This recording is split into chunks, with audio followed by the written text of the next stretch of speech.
What is that camera pointing at? Oh well. I was going to put the camera on myself so that the people who are listening to it could see my face and therefore recognise me, because I've had too many people who have recognised me by my voice but have never seen me. But camera's not working, so that'll have to wait till a different one. This is a Maths 1M revision seminar for those who are listening, and it's about trigonometric stuff in all its flavours, and I'll see where I get to on those things.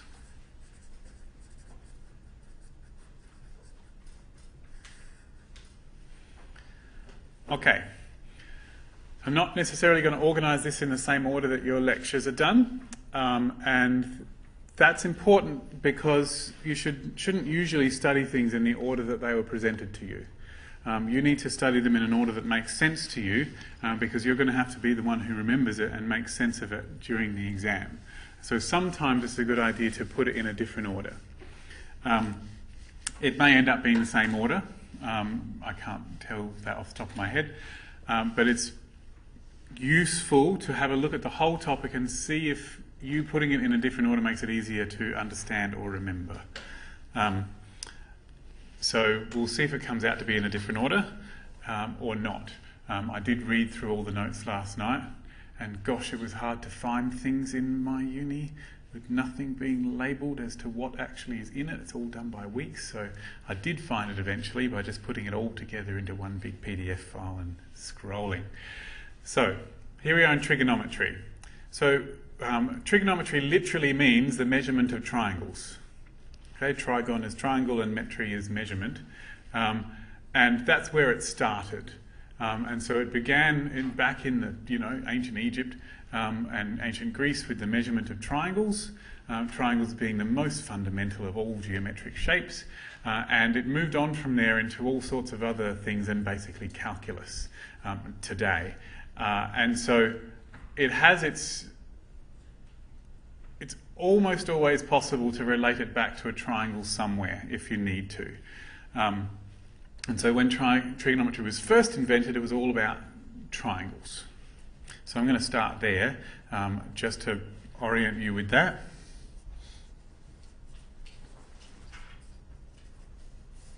And in particular, it was about right-angled triangles. So in a right-angled triangle,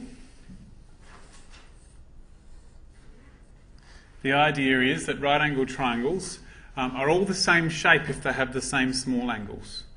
So this triangle is exactly the same shape as this triangle, as long as these two angles here are the same.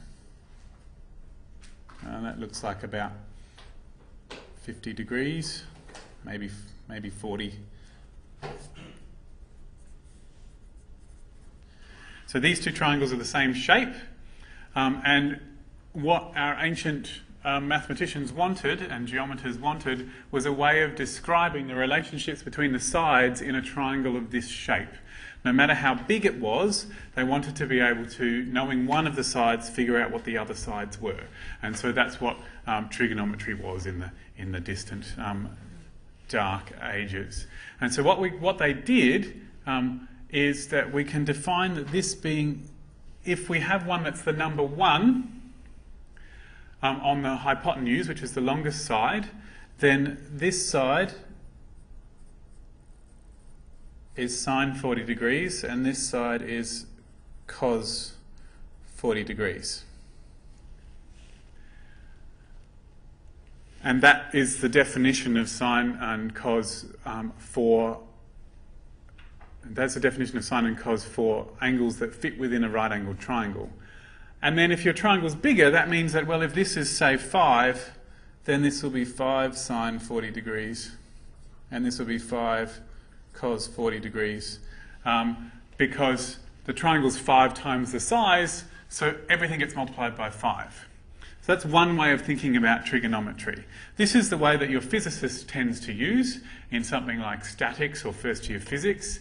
They don't go by the next thing I'm going to say. They actually think about it and to say, well, if the hypotenuse is 5, then this one's 5 sine 40, this one's 5 cos 40. And the reason I know which is that this one is next to the 40 and this one's opposite the 40. Or adjacent to the 40, if you like. Okay, so if you want to know the length of the side opposite the 40 degrees, it'll be hypotenuse sine 40 degrees. And that's the idea behind trigonometry. But on the other hand, if you happen to have a triangle, just any old triangle, and you know the angle, you can figure out what this number sine 40 degrees is by doing a division.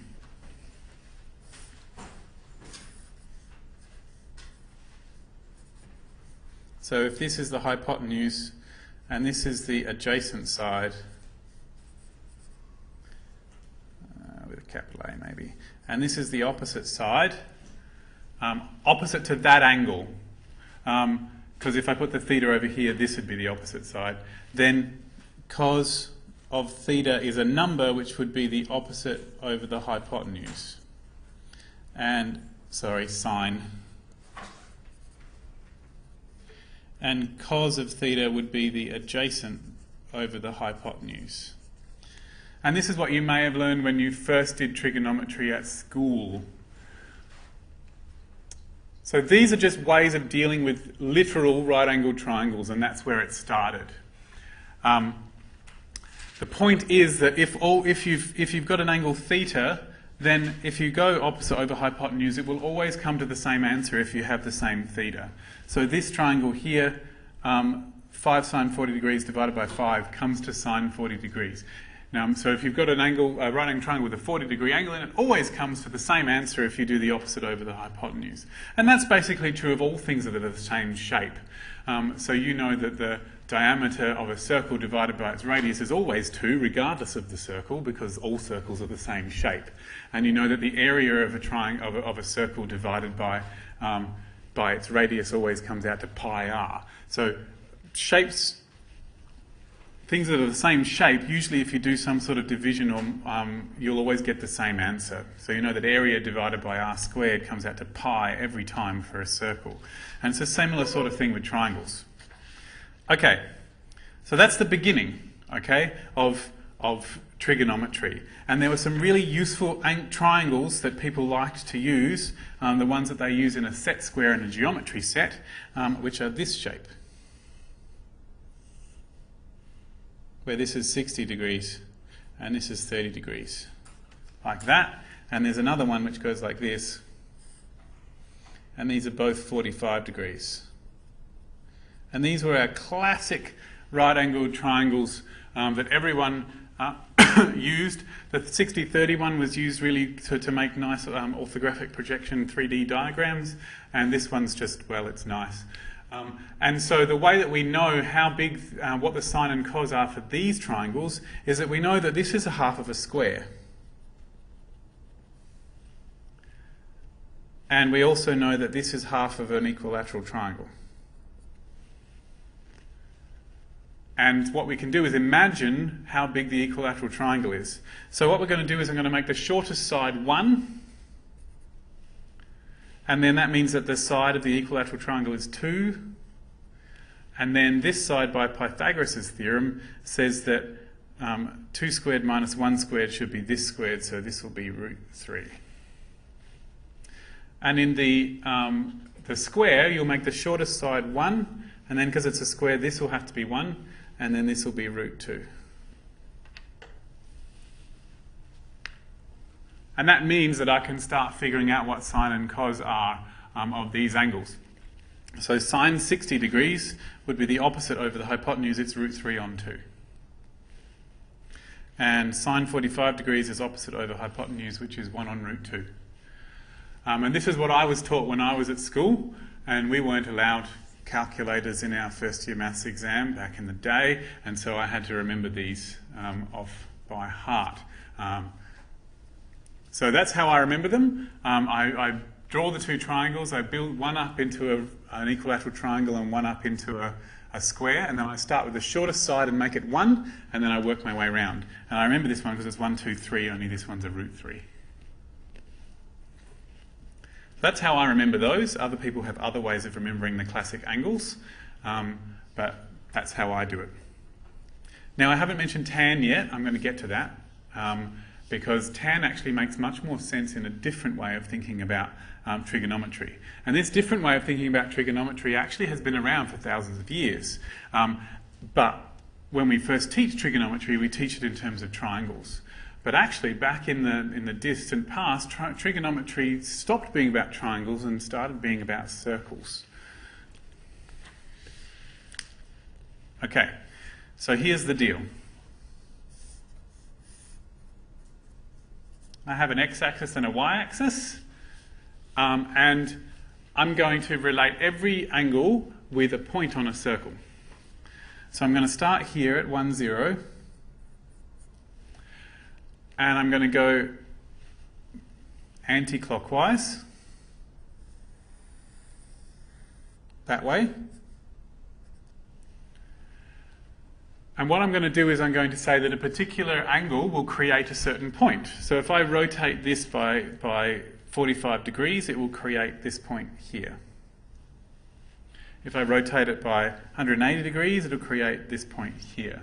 If I rotate it by, I don't know, 270, it'll make this point here. And so I think about creating a circle by rotating this point 1, 0. You can remember which way is the positive direction if you like. I like to do this, is if you point your thumb towards yourself, then the direction your fingers are pointing is the positive direction for angle. I have trouble remembering which way a clock goes because I'm mildly dyslexic, but I can, after years of practice, remember which one is my right hand. That's still difficult for me, but I can do that, and if you use your right hand and point your thumb towards you, the direction your fingers are pointing is the positive direction for angle. And that works really well because it matches with some of the physics things that you do with the right hand rule as well, so I kind of like it. So every angle produces a point on that circle. And so in complex numbers, the relationship between the angle and the point is called cis, but with just ordinary trig, that point has two coordinates, okay? And the coordinates of this point, if you go an angle of theta, then the coordinates of this point are cos theta, sine theta. Okay, so now we're going to define that cos theta and sine theta are what you happen to get when you measure the coordinates of a point on a circle if you rotate starting from the x-axis anti-clockwise. And that's the definition now of what cos theta and sine theta are. I've divorced them from a triangle, but I can put the triangle back if I want. The triangle's just here.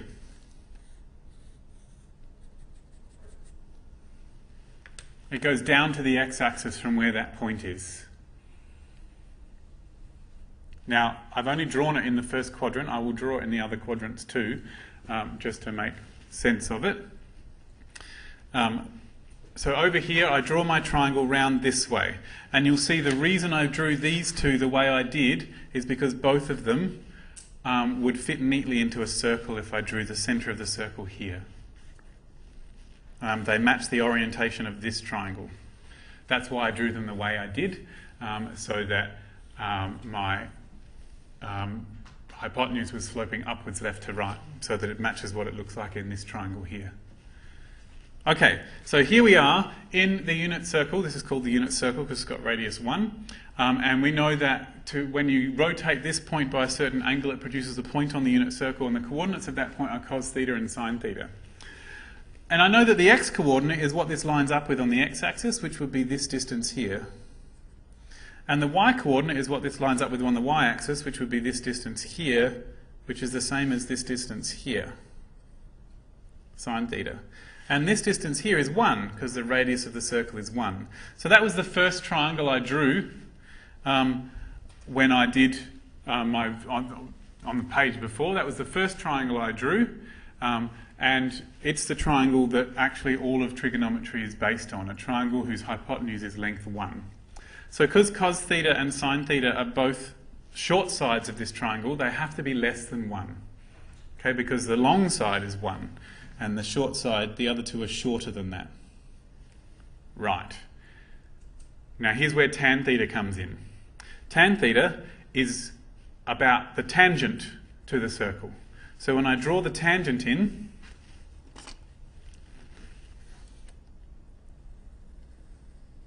there's the tangent.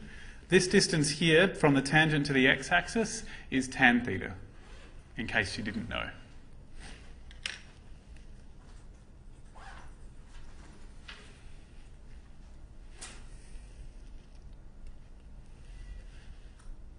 Come on, focus. So this distance here from the point on the circle to the x-axis, that's tan theta. And it's positive when it's over this side and negative over the other side. And actually all of your secant and cosecant and cotangent and all your cot and your sec and your cosec are all in this diagram somewhere. It's not really necessary to know where they are, but it's kind of cool. This distance in the other direction is cot. And I can't remember where sec is. I'll have to look that up.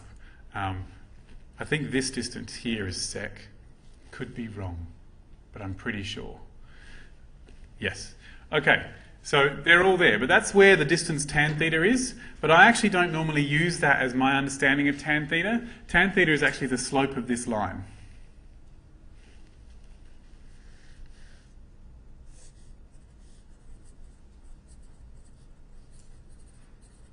The slope of that line is tan theta. And the reason I find that useful is that it allows me to draw my diagram really well. Okay. You're seeing what David's version of just-in-time teaching, which is that he makes it up more or less on the spot. So bear with me sometimes. Okay, so here we are with this diagram, and I'm going to just draw it again to see what happens to the angles and the sine and cos and tan when I move my point around.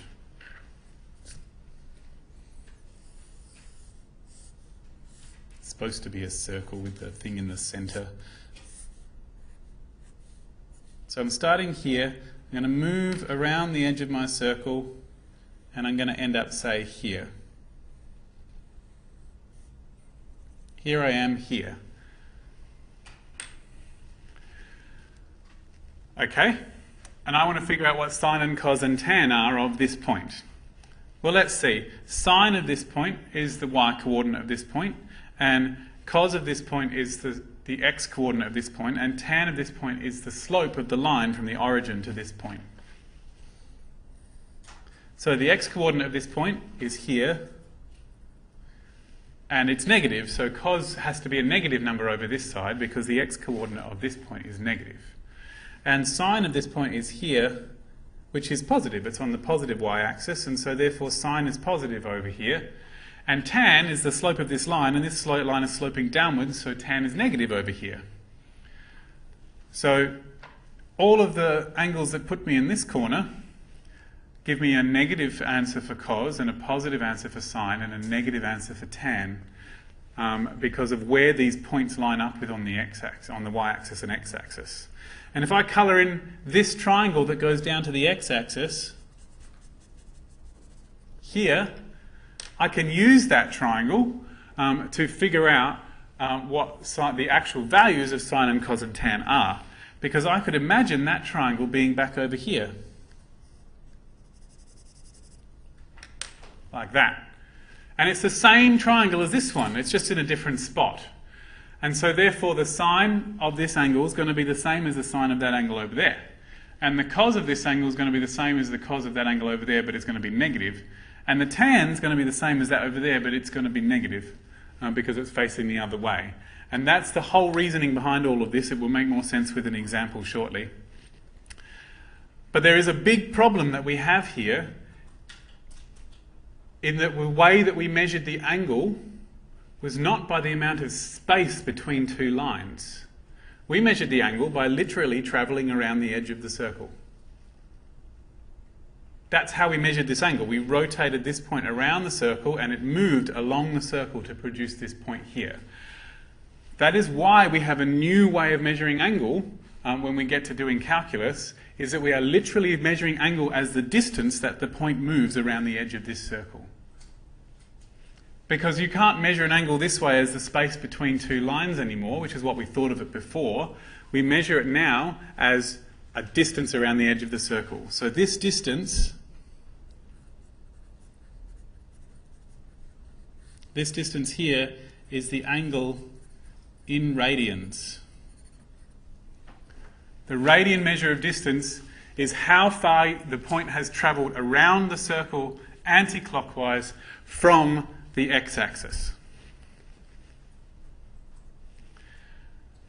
And because it's an actual literal distance drawn on the page, it makes much more sense in the calculus than this nebulous idea of the space between two lines, which is what we used to think of angles. Okay? So now it's a distance drawn on the page. And it's much less mystical than it seems. It's just a distance. Okay? You just literally measure it out with a bit of string, and that's what it is in radians. But we do know something. A circle of radius 1 has a circumference of 2 pi. And so we actually know how far it is around the circle to various spots. And so this is how you measure things in radians. So I know that this distance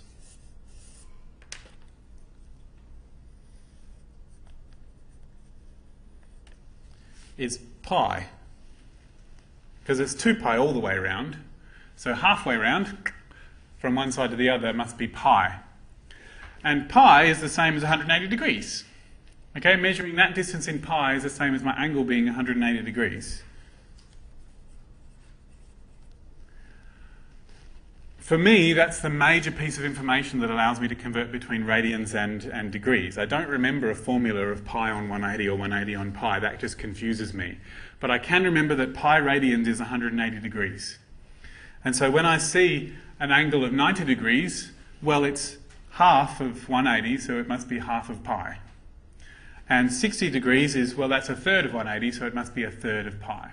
So I just need to figure out how big my angle is relative to 180, and then that must be how many pi's it is. And so when you convert, my circles are getting less and less circular. When you convert any angle, so maybe this space here, maybe that's, I don't know, 150 degrees, then I know that 180 is a full pi. So if I had 150 degrees, well, I want to know how much out of a full pi is that. It's 150 out of 180 of the top half of my circle, and that's how many pi's I have. And that's how you convert from degrees to radians. You ask how many 180s have I got, and then that's how many pi's you have. And that does come out to timesing by pi on 180, but I have difficulty remembering fractions, but I can remember a process like this. If you like remembering fractions, where you can go 150 times pi on 180, go for it, but I have trouble remembering that. And when I see something like, just as that was an example, when I see something like, 3/4 of pi, and I want to know what that is in degrees, well, that's okay because pi is 180 degrees. So it's 3/4 of 180. And that's just how I do it. There's no point. For me, I don't divide by pi and times by 180. I just go, well, pi is 180 degrees, so I just replace the pi with 180 degrees. And that does it. 3/4 of pi is the same as 3/4 of 180. And whatever that works out to is the answer. What is that? Well, a quarter of 180 would be 45. 3/45s would be 135.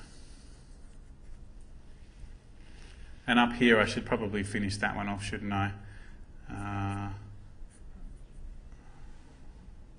Divide that one by 3. Is that like 5/9? No, 5/6 of pi. Now, your lecturer probably writes that as 5 pi on 6, but I prefer to write it as 5/6 of pi, because then I remember that it's 5/6 of the way from here to here. It's much easier for me to think of pi being a blob and then going 5/6 of the way from one place to another than it is for me to think of 5 pi dividing by 6, because I don't know what that means. 5 pi is a long way around. Yeah. All right. So that's radians, and the reason we need radians is because we're measuring angle, because trigonometry is now on a unit circle, angles are now distances on the unit circle. And it makes more sense for all the calculus to do it in terms of distance. Right. So where was I? I was defining what sine and cos and tan were in the various quadrants they're called. So let's see.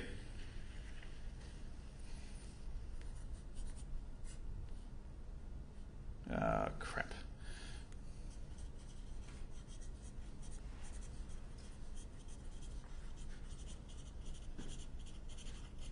Sine, cos and tan in the 4 quadrants, that's what I'm going to do.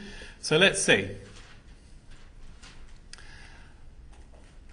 No matter which quadrant you're in, you need to draw a triangle down or up to the x-axis from where you are.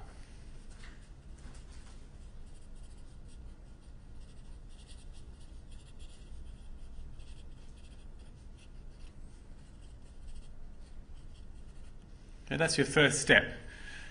And the angle inside that triangle is the angle that's within 90 degrees that your sine and cos and tan will be the same as, except for the plus or minus.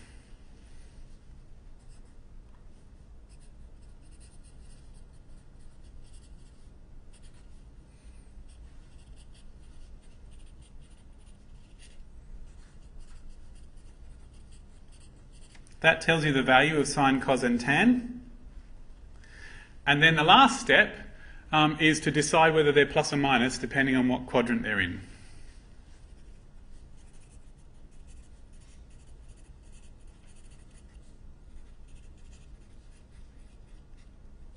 That's how I go about finding sine, cos and tan in one of the quadrants that's not the first, the top right corner. So, it works best with an example. Works best with an example with an actual angle. But before I do that, I do want to draw a little diagram. This last bit, which quadrant, tells you whether it's plus or minus. There are several ways of dealing with it.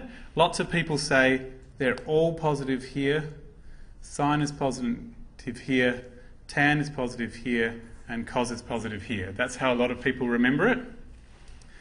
And several people have a cute little acronym that helps them remember what that is, such as all stations to the city on a train, or all students talk crap, whatever. Or if you go in the other direction, acts, as in, you know, the 5th book of the New Testament, whatever. Okay, so, but I have trouble remembering acronyms, and so I have a picture in my head that tells me where they're positive and where they're negative. So my picture is that I know that sine is the y-coordinate, and the y-coordinate is positive up the top. That's where sine is positive. And I know that cos is the x-coordinate, and the x-coordinate is positive over here on the right. And I know that tan is the slope, and the slope is positive here, because that's where the line goes up. And I remember those pictures, because I'm a very visual sort of person. So sine is positive at the top, cos is positive at the right, and tan is positive on the diagonal. So you may have some other completely different method for helping you remember, but I quite like this one for myself. Okay, so there my sine, cos and tan. So let me just do an example of trying to figure this stuff out.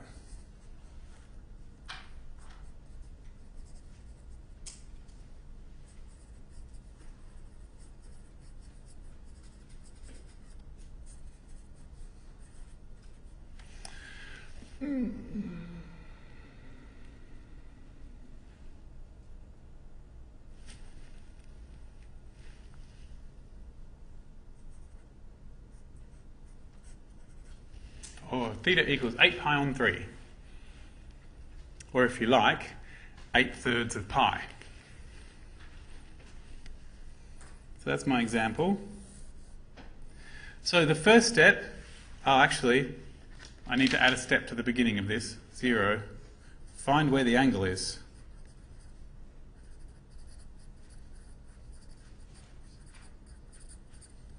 I'm not going to renumber my steps, I'm going to start at 0. Sorry about that. So find the angle on the unit circle is the first thing you need to do. So we're going to find the point on the unit circle that this angle moves to. Okay, so my angle, and the way I do that is figure out how many multiples of pi it is. So 8 pi on 3 is the same as 8/3 of pi. And if I can figure out, you know, how far that is, I can do it. So I could just count in thirds if I like, and that might do my trick for me. Or I can figure out what whole number multiple of pi this is nearest to. So let's see. I'll do the second one first. 8/3, 8 divided by 3 is 2, and there's 2 left over. So it's 2 2/3 of pi. That's what it is as a mixed number. So when I draw it,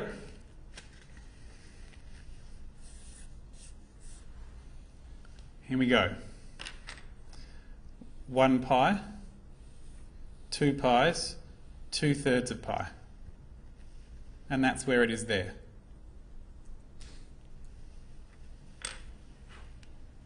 I find, for me personally, that's the quickest way. But I could have instead have counted in thirds, right? I could have marked out my edge in thirds and gone 1, 2, 3, 4, 5, 6, 7, 8/3. It's there.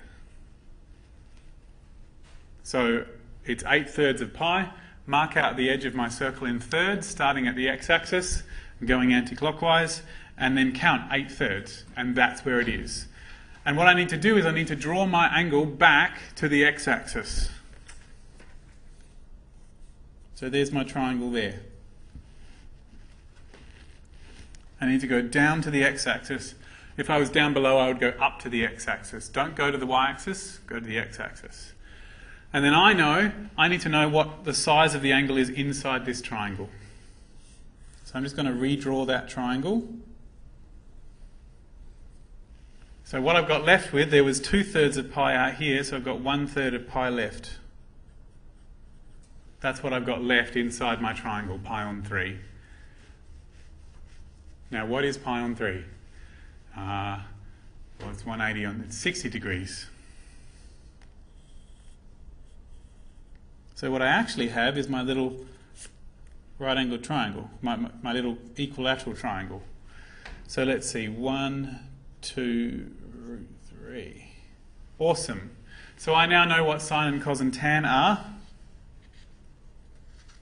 So let's see, sine of pi on 3 is opposite over hypotenuse, which is root 3 on 2. Cos of pi on 3 is adjacent over hypotenuse, which is 1 on 2. And tan of pi on 3, well, it's the slope of the line, and it's gone root 3 up, rise, over 1 back, which is -1.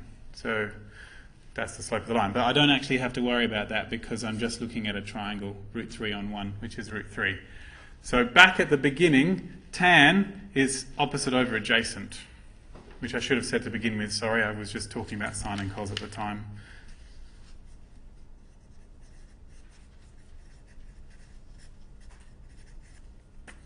When I was in high school, I used to remember the extremely stupid words sine-op, cos-adj and tan-op-adj. Sine is opposite and cos is adjacent and tan is opposite over adjacent. Lots of people remember SOHCAHTOA, but I'm really bad at acronyms, so I can't do that. So S-O-H-K-A-H-T-O-A, SOHCAHTOA. That's how people remember it, whereas I have trouble with that.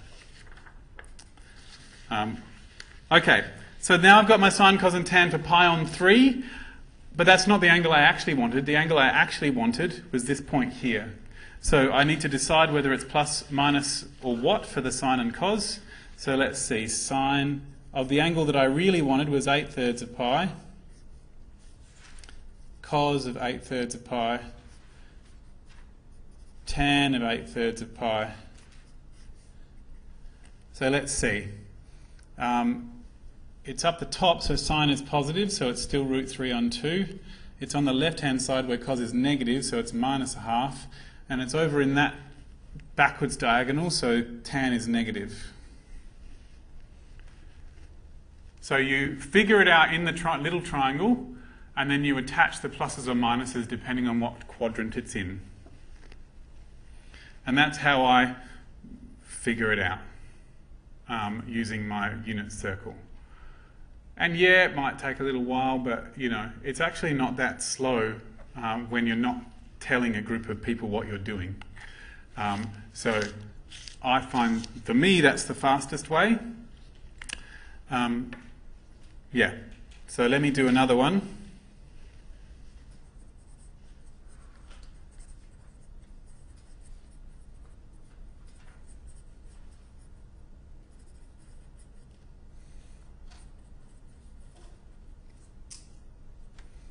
What's a good one? Minus 11 pi on 12. Oh no, that's bad.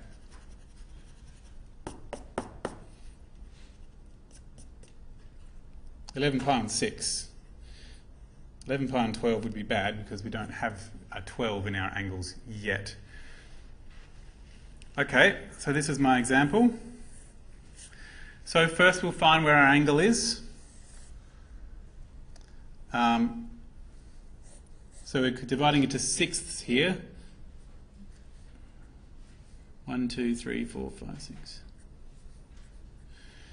So minus means it's being measured in the wrong direction. The right direction's that way, so the wrong direction's that way. So we'll go 1, 2, 3, 4, 5, 6, 7, 8, 9, 10, 11. There it is there. Okay, because it was a negative 11 pi on 6, I had to go this way, and I counted 11/6 of pi. And that's where I ended up. And I need to figure out how much, I need to draw my angle back to the x-axis. There it is there. So when I draw my triangle that's part of, how much is left in this bit? Well, let's see. I've got 1/6 of pi to go until I get to the x-axis. So it's pi on 6 here. That's how much I have left to get to the x-axis. One of the advantages of marking it out in sixths is that it tells you how far you have to go to get to the x-axis. Because you don't have to do any fancy subtractions for 2 pi. I know there's 1/6 of pi left because I marked it out in sixths. Okay, and this triangle, let's see, that's the small angle there, that's 30 degrees, and so my equilateral triangle is there. So let's see. The shortest edge is 1, 2, and the other one's root 3. So sine pi on 6 is 1 on 2. Cos pi on 6 is root 3 on 2. Tan pi on 6 is opposite of it, 1 on root 3. And so for my angle,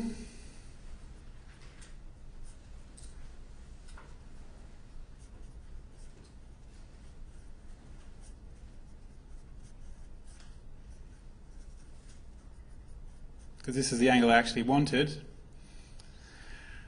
it's up here in the first quadrant, so it's up the top, so sine is positive. It's on the right, so cos is positive. And it's on the upward slope, so it's tan is positive as well. So it's exactly the same as what it would have been if it had been just pi on 6. You could also have said, well, they're all positive here, so I'll just make it positive.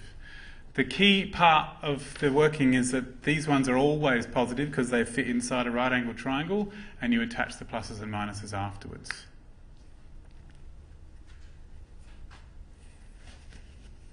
Now, before I move on from there, does anyone have any thoughts or questions about that or something similar, or want me to do a different specific example that has distressed them all this time? or not, you know, that they just thought that would illustrate things. Does anyone want me to talk about, just in terms of figuring out angles, even if it's something slightly different, it will tell me where I'm going to go next? Yes? Can we do stuff like, can you explain like sets, squares, vectors, and like just the difficult stuff? Okay, cool. Right. So my question was basically about trig identities. Yep. Can I just do a particular example that's based on this sort of? No, I can't do that yet. Okay. All right. So that's just the raw finding angles. And it is worth pointing out, that was what I wanted to do. I wanted to solve an equation just to make sure that we're on the right track there.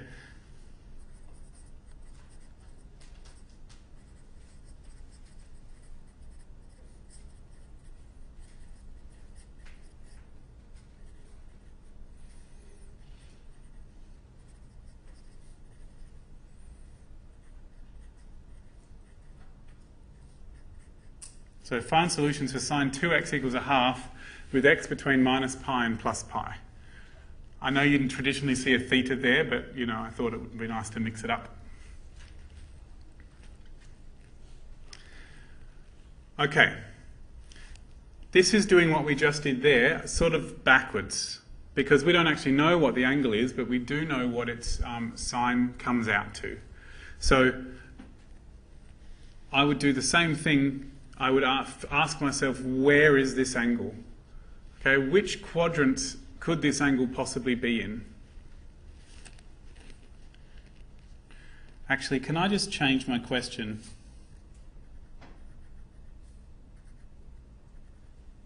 Just to make it worse, from minus 2 pi to plus 2 pi.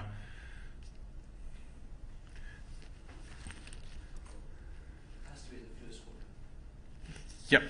Or the second quadrant. Yes. Oh, yeah. So firstly, sine is positive, and sine is positive up here. No. Okay, so my sine is positive in the first and second. Note that they're numbered anti-clockwise, the same as we do with actually measuring the angles. So it's 1, 2, 3, 4 this way. Sine is positive in the first and second quadrant, and so that's where it is. And then the next thing is that what we're going to do is we're going to find the first angle that we thought of that would come out to a half, and so we need to work backwards. So where's my diagram? 1 on root 2 would be the one with pi on 2, 1, 2. So sine is a half, that one over that one. So that's pi on 6. So we know that sine of pi on 6 is equal to a half. So 2x could be pi on 6. It's one of the options.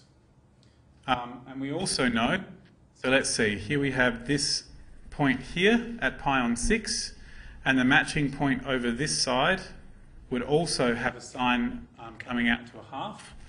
And so I have that 2x would have to be pi on 6 here, or 5 pi on 6, because it's 5/6 of pi.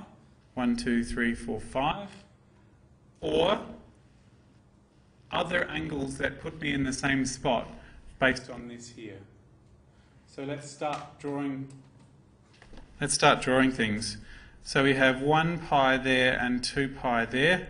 So those two are the first two angles that actually achieve that.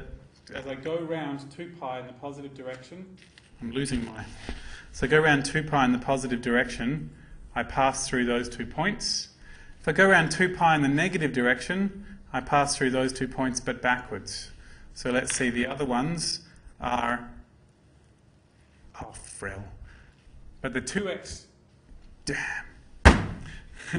The 2x isn't between minus 2 pi and plus 2 pi, is it? It's between minus 4 pi and plus 4. Crappy crap. Okay, that's okay. It's all right. We're going to change the way we write it a little bit by crossing that out entirely because the rubber's not working. So I've got pi on 6 is this point here. And if I went around another 2 pi, I could totally get that same point again. And if I went around another 2 pi, I could get the same point again, and another 2 pi, I could get the same point again, and another 2 pi. So it's 2, that's a k, I've already written a k. That was 2 pi times some number, k, some whole number, for an integer k. Or it could be 5 pi on 6, which is over here, plus 2 pi k.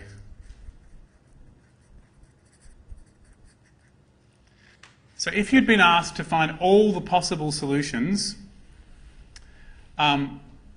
this would be almost it. You just divide by 2 and that will give you the solutions you want. So I'm going to divide by 2 now. So therefore x is pi on 6 divided by 2 would be pi on 12, and 2 pi k divided by 2 would just be pi k.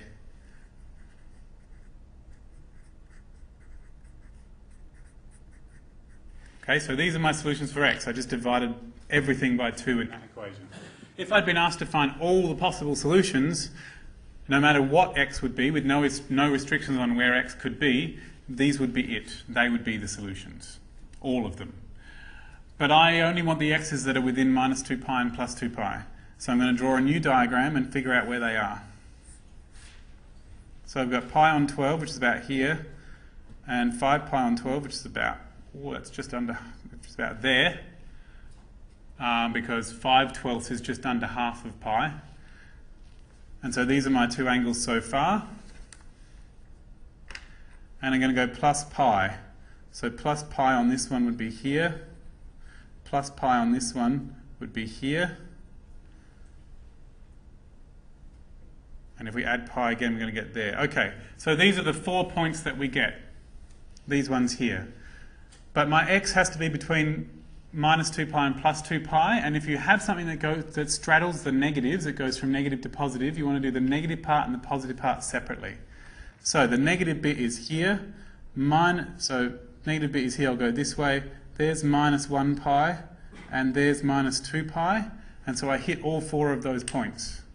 So I'm going to get minus, now we've got 7/12 of pi, because that's 6/12 and then another one. And then minus 11/12 of pi, that's this one here. And then all the way around here, how many 12ths have we gone so far?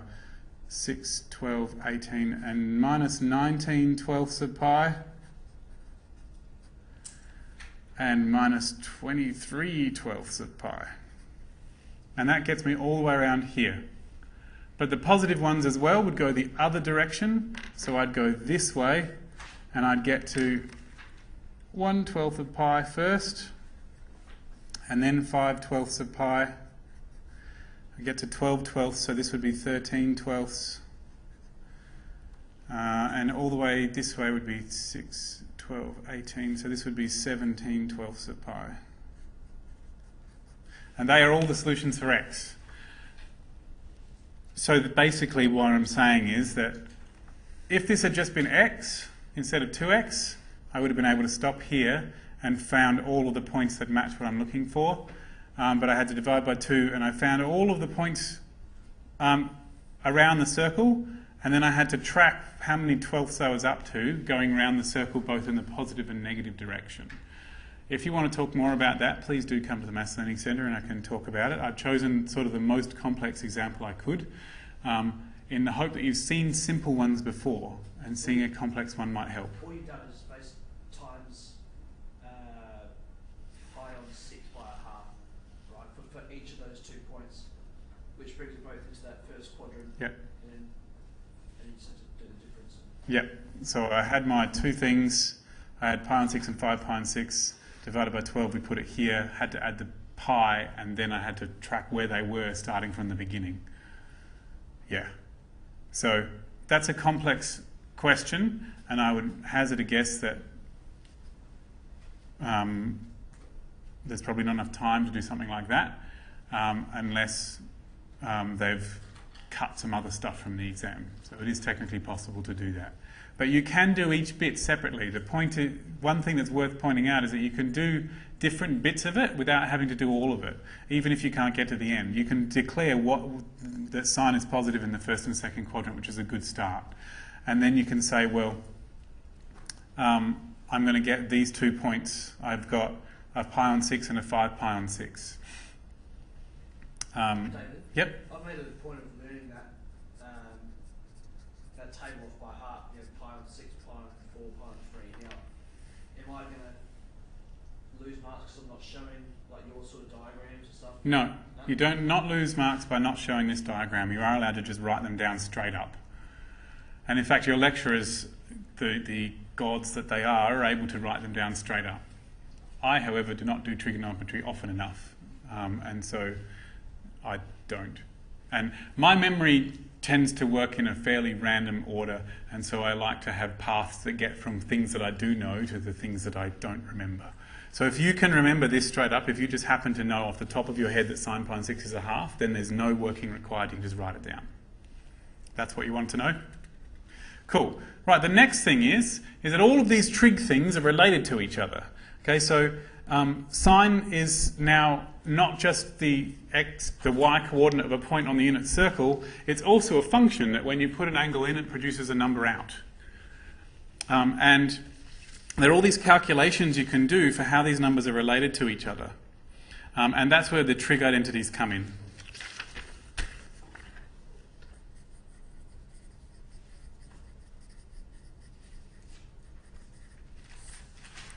So the sine and the cos and the tan and the sec and the cosec and everything, they're all related to each other. These formulas can mean that if you know sine and cos and tan for a particular angle, it should be possible to figure it out for some other angles if you do some fancy footwork. And the identities go like this. This is my, actually, you know what? There's a thing on the Maths Learning Centre website called Useful Trig Identities, which is also in the Maths Learning Centre, and I also have a pile of them here if you want one. It runs through all the trig identities that I think are at least vaguely useful, including half a page of stuff that I had to fill in the page with and decided to put in just because there was room. So these are the definitions of things. Yep? I was doing some of the extra examples. In this section, they've got questions on the half-angle formula. Yep. But we haven't done any of that during the semester. Okay, so you've asked about half-angle formulas. I'll mention them when I get up to them. Okay, so first up, we have that tan x is sine x on cos x. Okay, it's the slope of the line. The rise is sine, the run is cos, and so that's the first one. And that is really the most fundamental one. Sec x is 1 over cos x. Cosec, you may have seen that written as just CSC, like this. But I call it cosec, so I like to put the vowels in. It's not wrong to do whichever one you think is best. Cosec is 1 over sine, and cot is 1 over tan. Okay, so it's really important to remember that cosec does not go with cos. Even though it's got a cos in its word, it's not cos, it goes with sine. So yeah, sec goes with cos, and cosec goes with sine. They're the opposite of the others, which makes... which connects with something in my head because I go, well, they're 1 over, so they should be the other way around because they're backwards. They're upside down. So these are the definitions. So if you want to know what sec x is and you know what cos x is, you just go 1 over the answer and ta-da, that's sec x. And if you have been told what sec is and you want to know what cos is, that's cool because you just go 1 over and it will tell you what cos is. It works the other way too. So they're the fundamental trig identities, like the definitional trig identities. And then the next thing is the fundamental trig identity, which is this, that cos squared plus sine squared is 1. Now you will see your lecturers write that like this, like that. I avoid doing that because if I put it in Maple TA, it doesn't understand what I mean, so I try and avoid that if I can, because I forget that what it means is actually cos squared means cos x squared. So don't forget that. So I never write cos squared x. I'm happy for other people to do it, but I don't do it myself because it makes me feel uncomfortable. So I don't do it. So cos squared plus sine squared is 1. And the reason that's true is just Pythagoras' theorem. Right? It's just the short side squared and the other short side squared add together to give the long side squared. It's that original triangle that I drew. See, this squared plus this squared is this squared. It's Pythagoras' theorem. Or if you like, you can do it from the unit circle. The equation of the unit circle is x squared plus y squared equals 1. And x is cos and y is sine. So that's where the fundamental trig identity comes from. It's literally just Pythagoras' theorem, or if you like, the equation of a circle. And you can, one of the things you can do with your fundamental trig identity is you can divide it by stuff. If I start with cos squared plus sine squared equals 1, if I divide everything by cos squared, I get this one. 1 squared plus tan squared is sec squared. Cos squared divided by cos squared is 1. Sine divided by cos is tan. 1 divided by cos is sec. So I have real trouble remembering the tan one, but I can remember that I get it from the cos and sine one by dividing by cos. And if we divide it by sine, we get the same deal. Cos over sine is cot. Sine over sine is 1. 1 over sine is cosec. So these ones come from the cos squared plus sine squared by dividing everything by cos squared or sine squared. And I find that a really useful thing. I will just draw something for you. Whoop.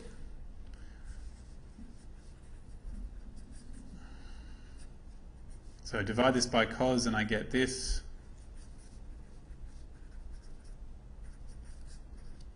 Divide the top one by sine and I get this.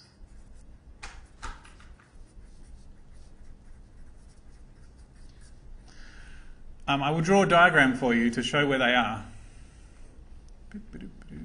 Just waiting for it. Okay. So in that right angle, that unit circle, when I draw this right angle triangle, this is cos theta. Well, that's x. This is cos x. And this is sine x. And this is 1. And so that right angle triangle just there is the cos squared plus sine squared equals 1 squared. But tan x is this length here.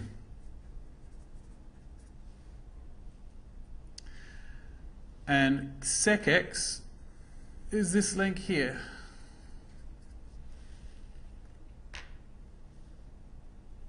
So you ready? Look. Tan squared plus 1 squared is sec squared. This big right angle triangle here, 1 squared plus tan squared is sec squared. And on the other side, this is cot. And this distance here is cosec.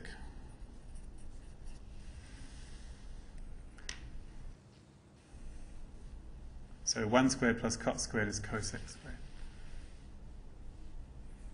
This is a straight line here, by the way. It's got a right angle here and here. So if you're more a visual sort of person, if you happen to know where all of them... Yes? With your last line of calculation, you divide everything by... I divided the top one by sine squared. Oh, okay. I thought you divided the second one. No, so this one's dividing by cos squared and this one's dividing by sine squared. Okay. Yep. So come exam, I'm guessing it's just going to be a good idea to remember these and write them down on a sheet of paper.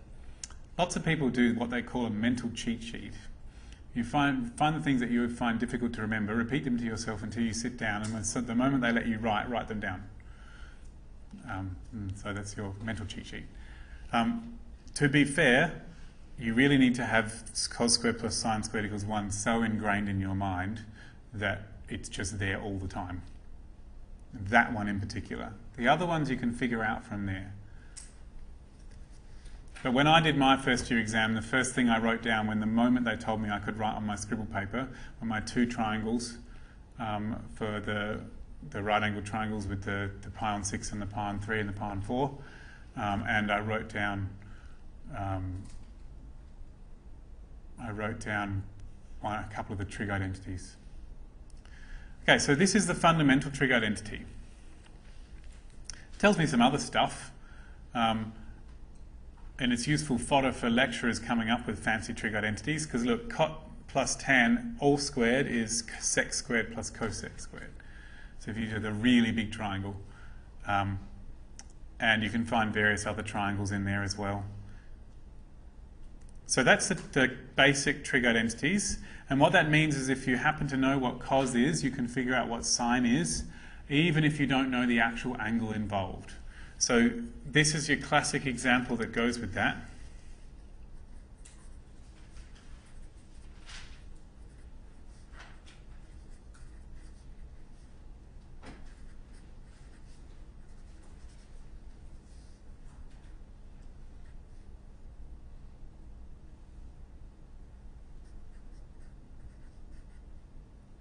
Nope, that won't be true. Just a second.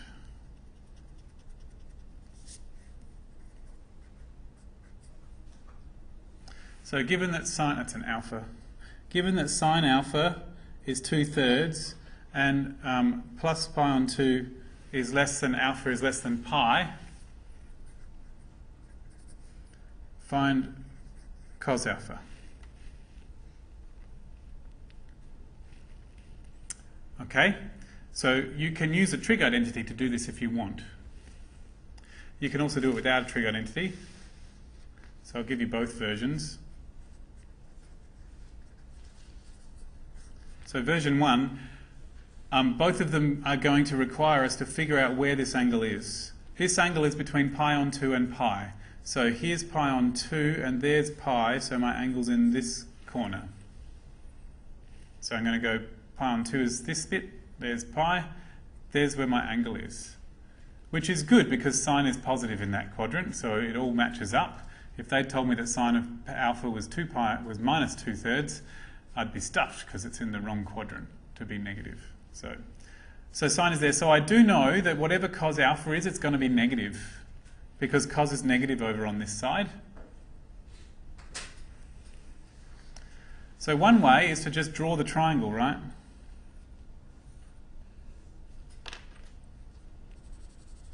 I know that my angle is here, produces a point here, which is some angle. And I know that in this triangle, if this angle here is called beta, then sine alpha is the same as sine beta. So I can say let beta be as shown in the diagram. Then I know then sine alpha is the same as sine beta, because beta is the triangle, the angle in the little triangle, and sine of this angle out here is the same as sine of the angle in the triangle. And I know that sine of beta is 2/3, and so I have that opposite over hypotenuse is 2/3. So by Pythagoras' theorem, I can figure out what this other side is. So Pythagoras' theorem says that this will be 3 squared minus 2 squared, which will be root 9 minus 4, which will be root 5. And so therefore, cos of beta is root 5 on 3, because it's adjacent over hypotenuse. And therefore, cos of alpha will be minus root 5 on 3, because it's in the second quadrant where cos is negative. So this is a classic way of dealing with it, to say that find the triangle angle, give it a new name, and draw a triangle that has the numbers in it that you want. The other way is to use a trig identity.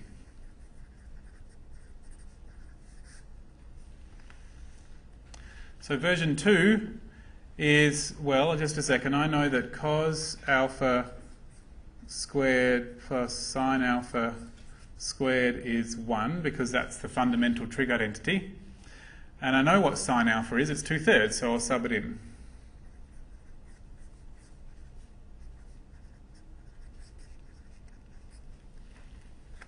Like that.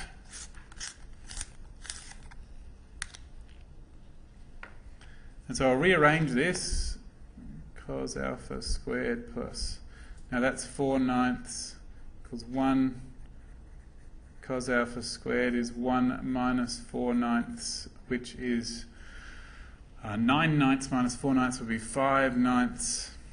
And so therefore cos alpha is root 5 on 3 because I'll square root both sides.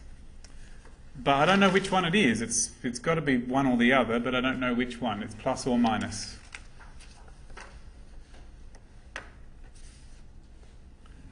And so I need to decide which one it is, and so I need to base that decision on where alpha is. Alpha is in the second quadrant, so therefore cos alpha is in fact equal to minus root 5 on 3. So, two approaches. One is to use your knowledge of what I had talked about originally with where angles are in the various quadrants, and the other one is to use trig identity. But you still have to use whether they're positive or negative in some of the quadrants, because when you do the square root, it could come out as a plus or minus. Okay. So there are other trig identities. Yep. I always get confused about where, how to actually tackle that problem. Because I'll look at,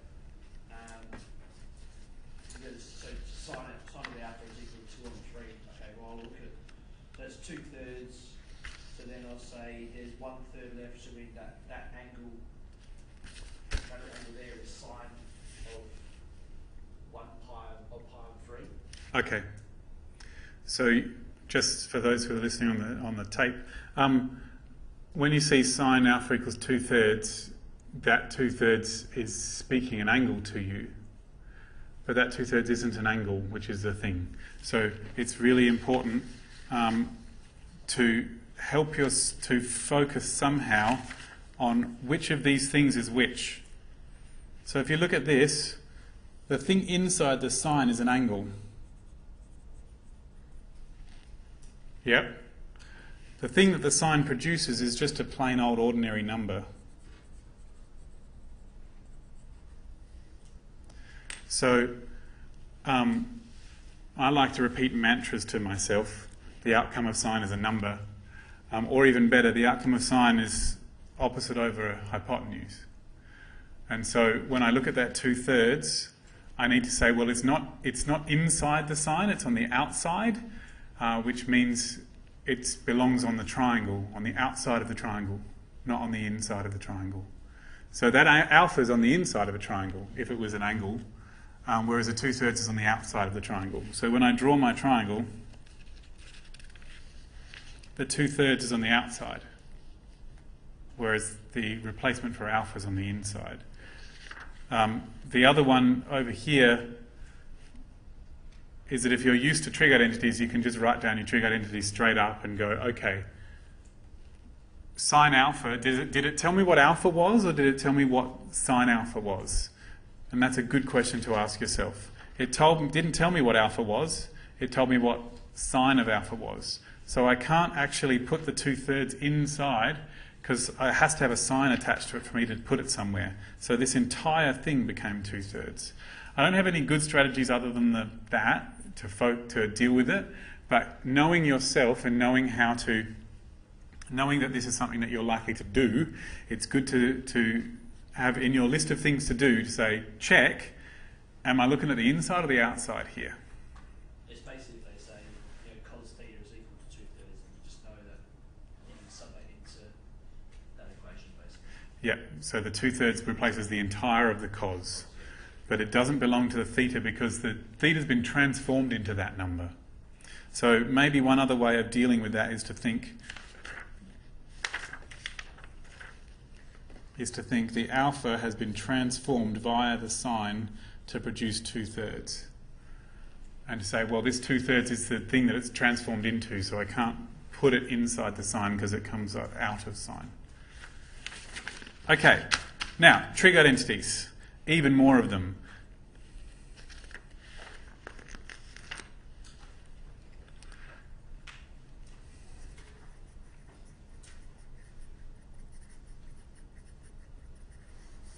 So there are more.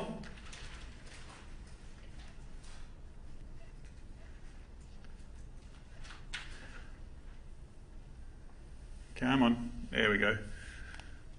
So cos of minus x is the same as cos of x. Sine of minus x is the same as minus sine of x, and the same for tan. That's called being odd and even functions, which is not something you learn until Maths 1A, but it's worth pointing out. Cos is called an even function because just like an even power, like x squared, minus x all squared is the same as x squared. So the same way that even powers wipe out negative signs, so does cos. And the same way that odd powers, you can bring the minus out of an odd power, you can bring the minus out of sine. So that's why they're called odd and even functions, because they behave the way odd and even powers do. But the most important ones to talk to you about are the double angle formulas. Okay, so the double angle formulas are here. There's one of them for sine, and there's two of them for cos. Three of them for cos. And what they're designed to do is to, if you want to know what sine of a twice the sized angle is, you can figure it out from the half size angle. I have no decent way of helping you remember these off the top of your head. Well, no decent picture to draw like my other one.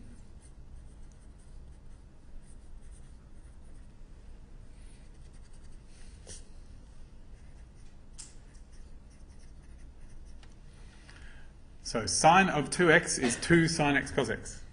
Works with thetas or u's or whatever else you've got. That's the double angle formula. And cos of 2x is cos squared minus sine squared. So cos squared plus sine squared is 1, and cos squared minus sine squared is cos 2. And then this one, if I replace the cos squared with 1 minus sine squared, as I'm allowed to, because cos squared plus sine squared equals 1, then I will get 1 minus 2 sine squared. So you can imagine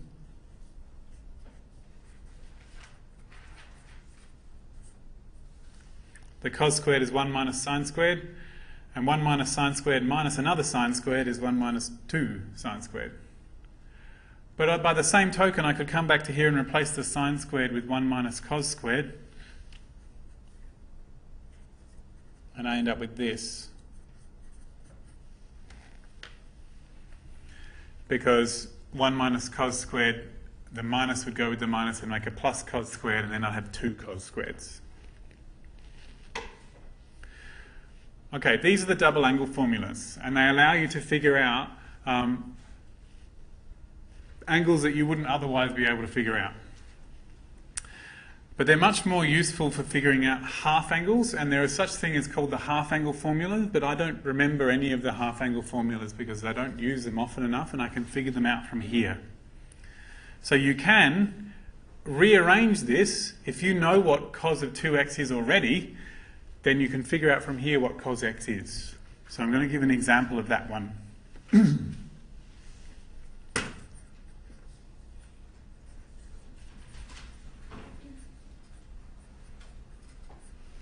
Find cos of pi on 12. Let's have a look at this. Yeah, it's not 2 times another angle that I know, but it is half an angle that I know. An angle that I do know is pi on 6. Let's see. Which would be root 3 on 2. Okay, cos of pi on 6 is root 3 on 2. And my pi on 12 is half of that. And so what I'm going to do is I'm going to call my x pi on 12, and I'm going to figure out cos 2x.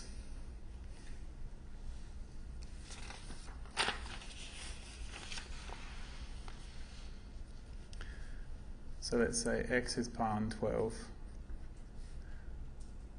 Then we know that cos of 2x is cos x squared minus sine x squared. But that comes out to the same answer as 2 cos x squared minus 1. I do that because I can't remember all 3 of them, but I can remember one of them and how to transfer them one into the other. So I always write the cos squared minus sine squared first. Okay. My goal is to find cos x. So let's see. I'll just write it on the next page. Cos 2x is 2 cos x squared minus 1. But my x was pi on 12, right? So cos of 2 times pi on 12 would be pi on 6.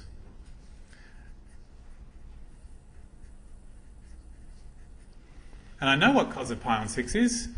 It's root 3 on 2.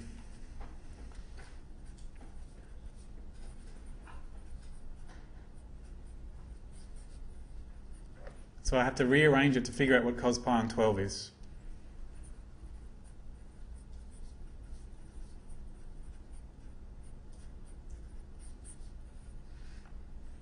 If I divide everything by 2 now,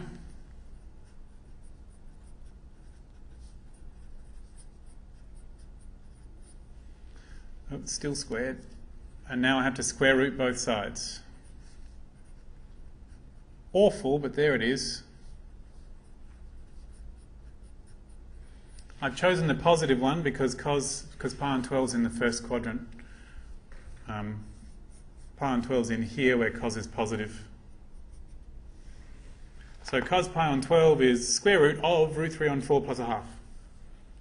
Awesome, right? Yep. Sorry.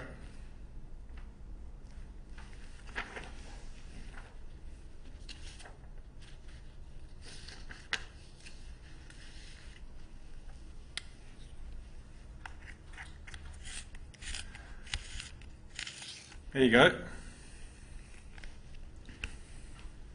That's using the, technically what I did there was use the half angle formula.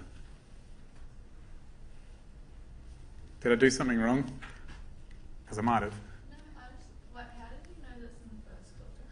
Because pi on 12, because pi is here, and I have a 12th of pi, which is there. Oh, yeah.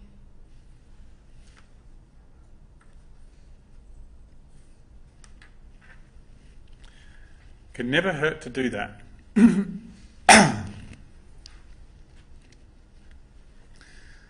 Okay, technically what I did there is use the half angle formula. There's a way of, there's this thing here called the half angle formula. Cos of half of x squared is this, but you don't technically need the half angle formula if you have the double angle formula, because you can just sub in the bits you know and figure it out the other way around. But it is okay to use the half angle formulas if you want. So the only other formulas are the sum and difference formulas.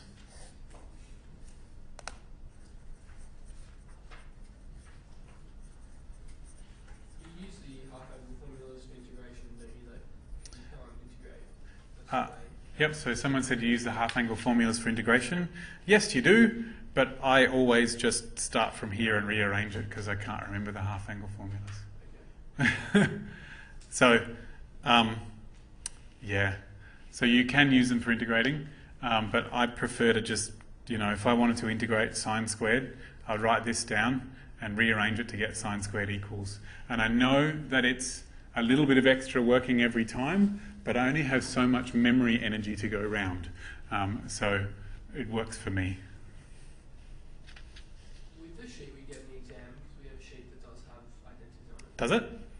I assume so. Nope. We've got four equations. Okay. So you don't normally get given a sheet with stuff on it. I think we've got Coin, we've got Newton's law of Coin, we've got Euler's method, and two more I can't remember. The traditional method for first year maths is that if you need to use a formula that they don't expect you to remember, they will give it to you in the question itself. But it should be that, see, I'm not entirely sure what your lecturer expects you to remember. I'm pretty sure they expect you to remember the double angle formulas and the fundamental trig identity. I'm not sure about the sums and differences of angles. I can't be sure on that one. I'm sorry, because I'm not your lecturer and I didn't write the exam, so I couldn't tell you. Sorry. But in general, they do expect you to remember most things. But things like the logistic equation are fairly complex and they don't necessarily expect you to remember that off the top of your head. and they'll give it to you if you need it. But they won't necessarily give you a formula sheet. They'll often just give you the formula at the point you need it. Yeah, because I don't like writing an extra formula sheet. This is an angle addition formula. If you have two angles added together inside the cos, then when you expand it out, it does this. The most important thing to realise about this is that you haven't just done cos A plus cos B. You cannot expand out cos over plus. The only thing that expands out over plus is multiplication by a constant, and cos is totally not multiplication by a constant. It's a wicked formula that takes angles and produces numbers by its own secret methods. And that's not that secret. It does it by telling you the x-coordinate of a point as it rotates around a circle. But that is totally not multiplication. So you cannot expand out cos A plus cos B like that. It turns into this thing. Whereas the sine A plus B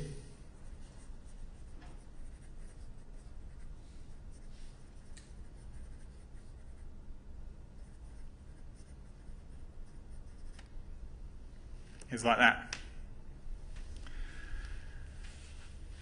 Now, I have a particular way of remembering these, which, well, it works for me. My story is that you see cos and sine have a sort of a one-sided love-hate relationship. Sine is in love with cos, but cos just thinks that sine is creepy. And so you see, when cos expands out over addition, it puts the coses with the coses and the sines with the sines. It doesn't want them together. And it puts a minus with the sine because it doesn't like sine. Whereas sine, on the other hand, when it expands it out, always puts the coses with the sines because that's its perfect world. And it puts a plus because it's all happy and says, this is my perfect world. Okay, so that is my way of remembering how these work. Whatever works for you is fine. But I can't.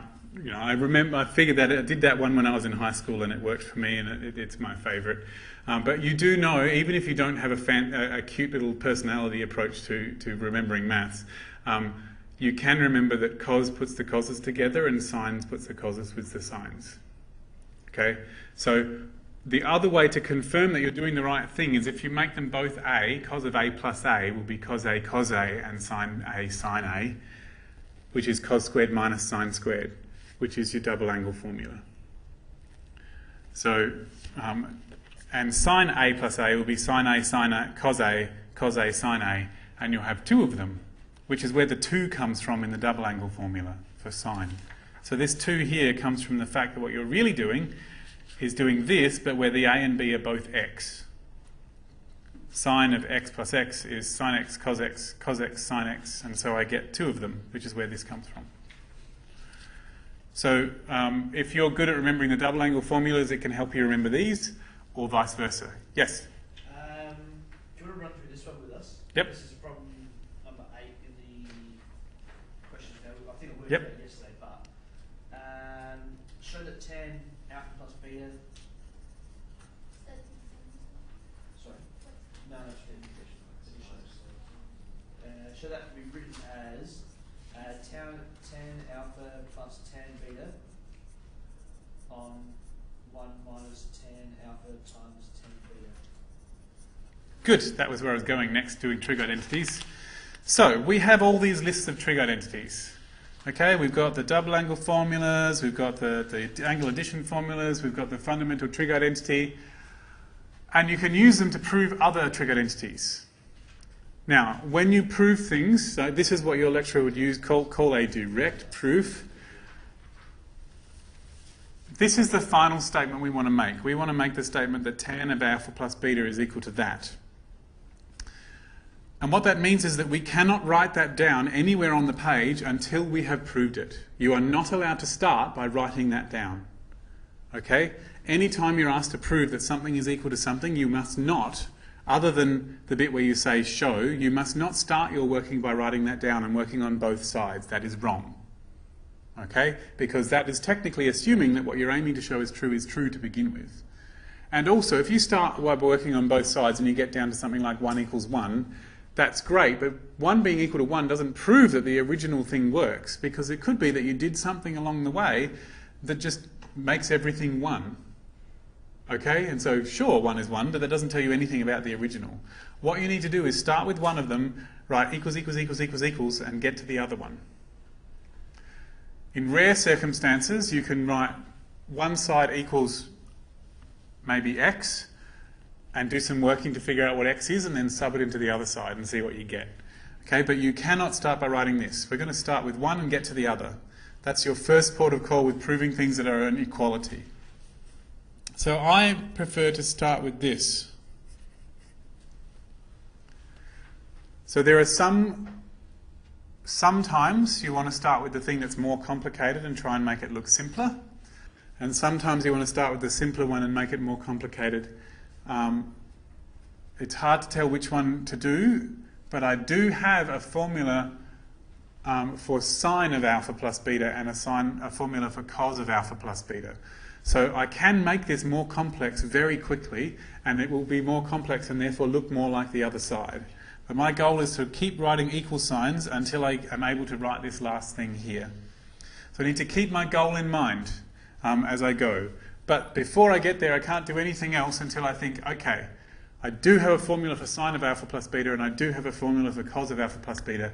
And I can connect tan to both sine and cos by using the formula for tan. Tan is the same as sine over cos. And the thing inside it is alpha plus beta.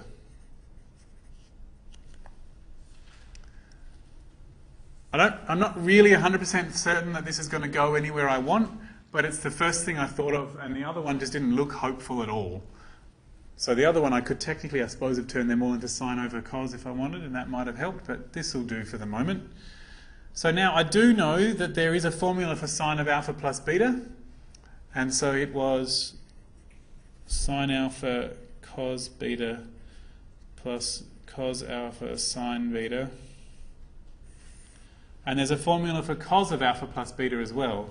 It was cos alpha cos beta minus sine alpha sine beta. Now this is promising. I know it doesn't look very much like what I'm aiming for, but it does have two key things that it is similar to what I'm aiming for. It's a fraction, which is what I was hoping for, so it's a good start. And also it has the pluses and minuses in the right spot. See, this one has a plus in the middle and this one has a minus in the middle. So it's a good start. It's never a bad plan to have a look at what you're aiming for and compare what you've got to it and see if you seem like you're on the right track. And at the very least, we have a fraction that has the pluses and minuses in the right spot. So we're going to compare what we've got to what we're aiming for and see if we can do something to try and make it more like what we're aiming for. All right, well, there's a 1 here. If we could turn this into a 1, we'd be closer. So I can turn that into a 1 by dividing by itself. That would make a 1. So cos alpha divided by cos alpha would make that into a 1, and sine cos beta divided by cos beta would make that into a 1. And that would be able to turn this bit here into a 1. So if I do that, I'll get the 1 in the spot I want, and then I'll be closer to where I'm aiming for. So let's see.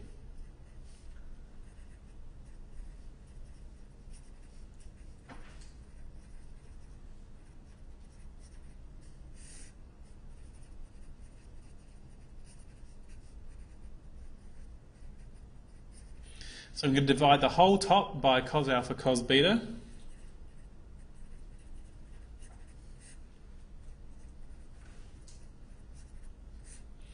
And the whole bottom by cos alpha cos beta.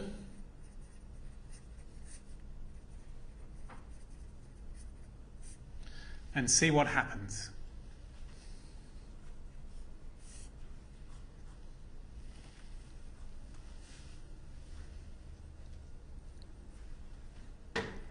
Now remember, the only reason I chose to do that was to create the 1 in the spot where I wanted it. I was comparing what I had with what I was aiming for, and trying to make the 1 where I wanted it. So down here at the bottom, cos alpha cos beta divided by cos alpha cos beta is 1. So that's given me the 1 that I was looking for. On the top, let's see, the cos betas will cancel here, and sine divided by cos is tan. And here the cos alphas cancel, and sine divided by cos is tan. And over here, sine over cos is tan, and sine over cos is tan. And that's what I was looking for. Lucky. Ta-da! Done. Proof done. I have started at one end, I've done equals equals equals, and ended at the other end. I have done what I'm supposed to do.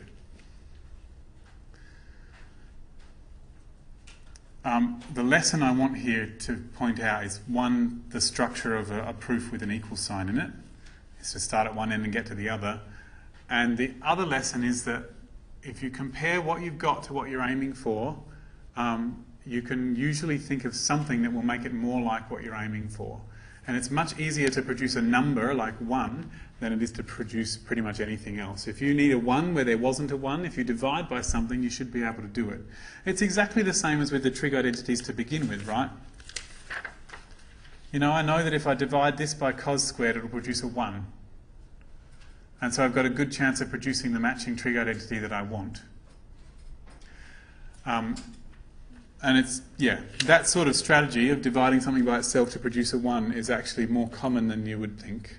Happens a lot in statistics.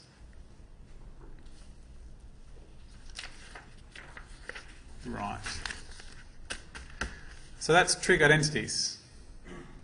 Are there any other trig identity problems that it might be worth doing another one just to get a feel for how this is going?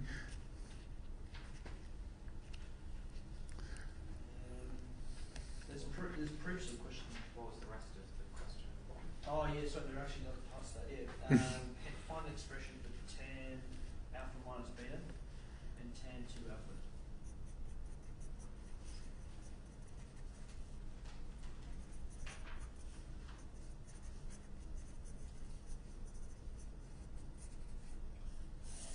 Find an expression for tan alpha minus beta. Okay. And what was it? Tan 2 alpha? Yep.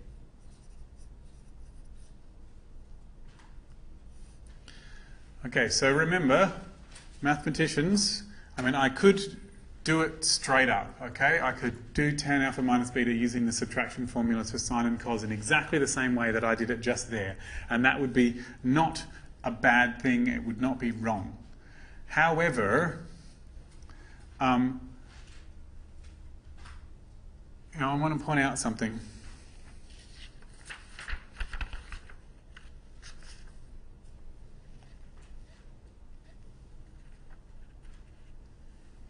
Yeah.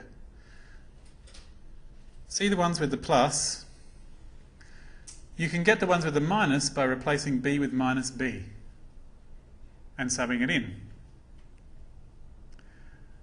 So knowing that that is how they got the subtraction formulas for sine and cos, it seems reasonable we should do the same thing for tan. And same deal, I can get, if I sub a equals x and b equals x, sub into this, make them equal, I can get the double angle formulas. So knowing that I can produce the double angle formulas from the addition formulas for cos and sine means that I should be able to do it for tan as well. So, no.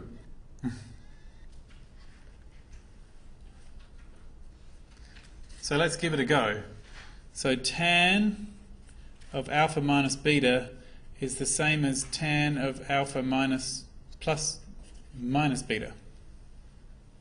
The reason I write it with the plus is to remind myself that I've already got a formula that said tan of alpha plus beta, but I'm using a minus beta instead of a plus beta. So this must be tan alpha plus tan of minus beta over 1 minus tan alpha tan minus beta. Because I'm using the exact same formula that I just created, but instead of beta I'm putting minus beta.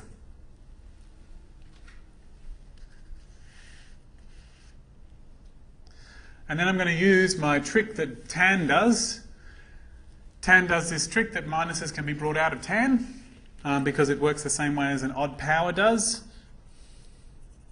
So tan alpha minus tan beta 1. Now that minus will come out and will combine with that minus to make a plus.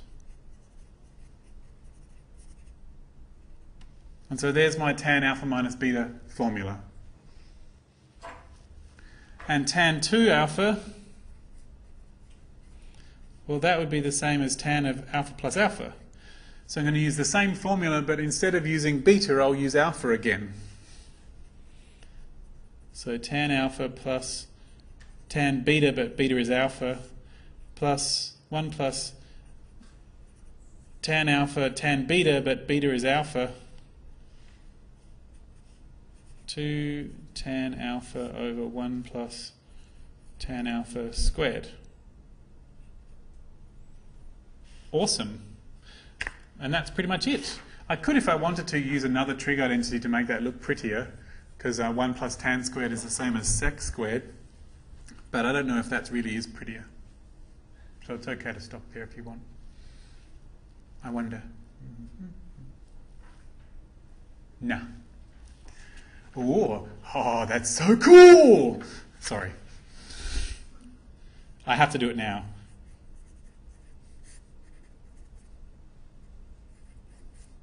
So 1 plus tan squared is the same as sec squared according to our trig identity.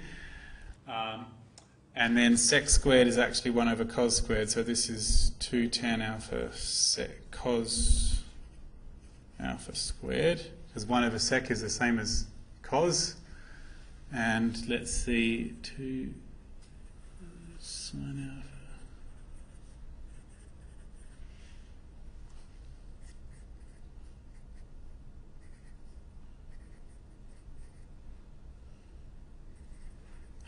It's the same as sine 2 alpha. No, that doesn't make any sense. I've done something wrong. I have to have done something wrong.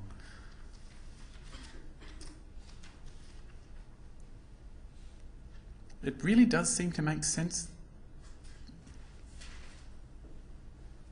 I feel that this is wrong, but I don't know why yet. So I'm going to leave it like this.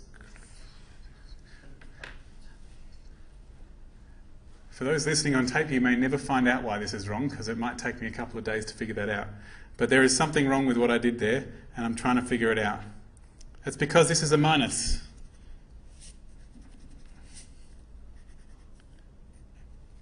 In the original formula that we were using, this is a minus.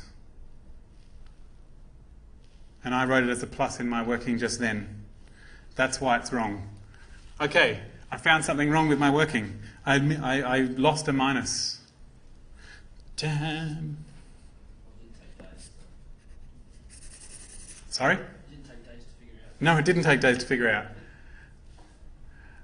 Okay, it was very nice actually of myself to go, actually therefore it wasn't such a bad plan to try and take it as far as I could, because I ended up saying that tan 2 alpha is sine 2 alpha, and that was just bunkers. Tan isn't the same as sine. It doesn't make any sense. Therefore I must have done something wrong. So there you go. There's a little strategy. If you do have time in an exam, never a bad plan to try and simplify a little further. But I don't know what 1 minus tan squared is. I'm not going to, that's not useful, so we're going to leave it like that. Awesome. Okay, well the only other thing trigonometric-ish, unless you've got one. I've got further on questions. It's more about the Really? amplitude and... Yes, that's exactly what I was going to talk about. So the only other thing that's trig-ish is the behaviour of trigonometric graphs, or graphs if you like. So we've talked about actually figuring out what the numbers are. We've talked about solving equations. We've talked about trig identities, and the last thing is trig graphs. So let's see where I can go with that. Now, the thing about trig graphs, no, I'm not going to start there. But let's just... Do you want to have a look at these, David? The worksheet questions as well? Sure, why not?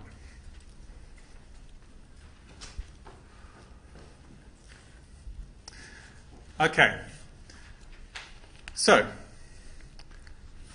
trigonometry is not just, you know, it moved on from being about triangles and started being about circles. And there's all this cool stuff we can do, right? And we can figure out angles that we couldn't figure out any other way using these fabulous trig identities. Well, figure out what their sine and cos and tan are. But we can also think of them as functions. So we can take a number in and it spits, we can take a number representing an angle in and it spits a number out.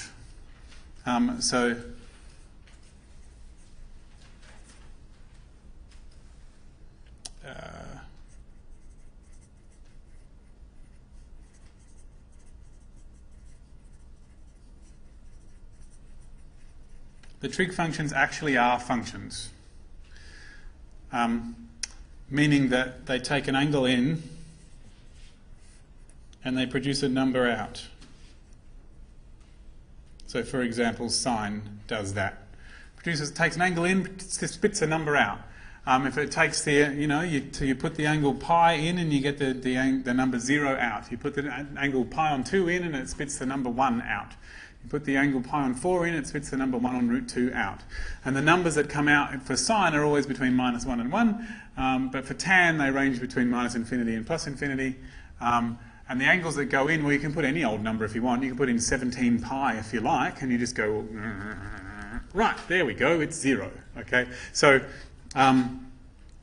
if you look at your angle, you can use your little unit circle-y thing. If you go around enough times, you can figure out what the y-coordinate of that point is, and that tells you the number that's supposed to come out of your formula.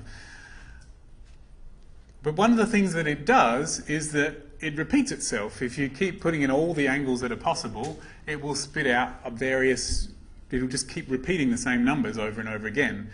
And as a periodic function, which is what it is, it does a really good job of actually telling how pretty much all periodic functions that are wavy work. Periodic functions have the tendency to be constructible from sines. And so it would be really nice if we had a way of matching them up nicely. And so that's what this bit is about. The other thing is that any function has a graph. I can put the input on the x-axis and the output on the y-axis.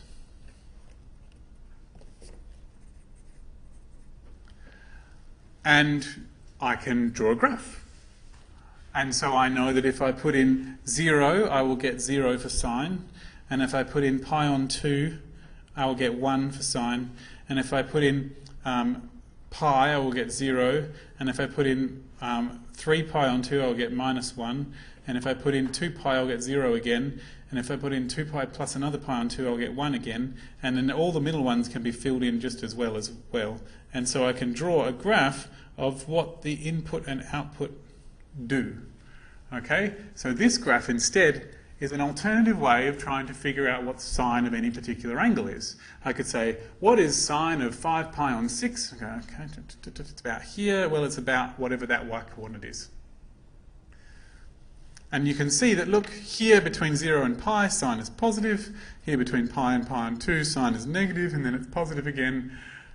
And so this is an alternative way of trying to figure out whether things are sine or cos or tan are positive or negative. If you happen to know what the graphs look like, instead of thinking round in circles, you can think along the straight line and see where the graph is above or below. That's an alternative way. Okay, so if I'm in, this is the first quadrant, the second quadrant, third quadrant, fourth quadrant. In the third and fourth quadrant, sine is negative because the graph is below the x-axis.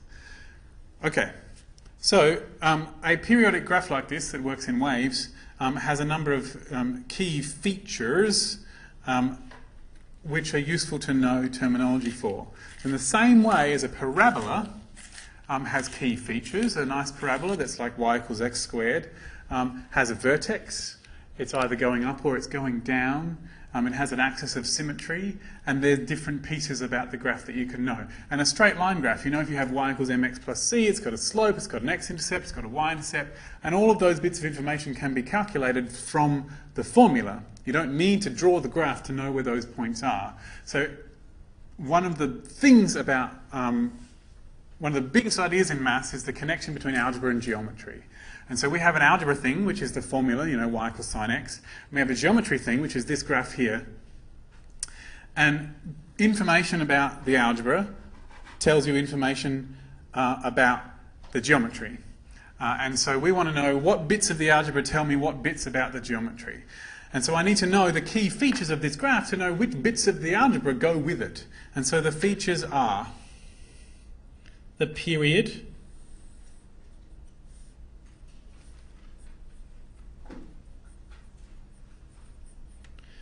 which is the amount of space that it takes to cover all the possible y values.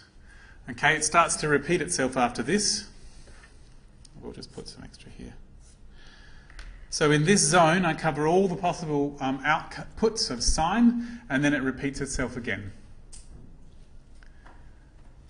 Now, technically, actually, this bit covers all the possible y outputs, but they're not in the same order as this bit, so you need to do the same. Well, this part of the graph, if I took that out and copied it and go with a stamp and go stamp, stamp, stamp, stamp, stamp, stamp, I could produce the whole graph. So if you imagine making a stamper out of one bit of it and being able to produce the rest of the graph by just copying that back and forth, that's the period there. The amplitude is how far from the centre it is to the extreme up and down.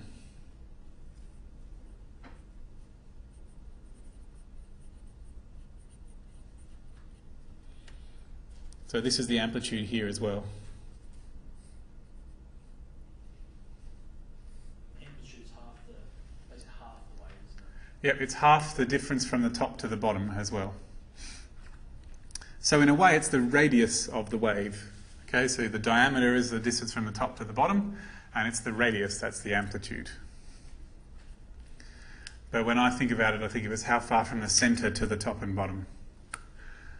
And then, this one I can't draw on this graph anything else, but there are two other things that it might have. It might have an x, it might have a shift in either direction.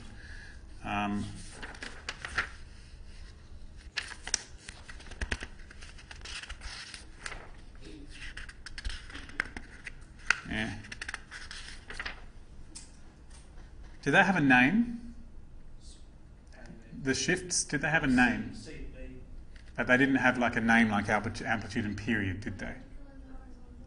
That's what they were called, vertical and horizontal shift? Okay. Right, so they might also have vertical and horizontal shifts. So it may be, this is sine x, which has a period of 2 pi in this case, and an amplitude of 1.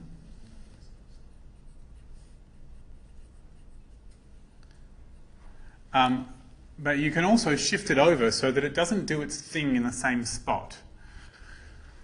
Okay, so before I go on to talk about how trig functions do this, any function will change its amplitude, it will change all of the aspects about it, or not all. You can change any aspect of a function without changing its overall general shape by changing the formula in certain ways. So, here we go. Right, so when you take any function at all,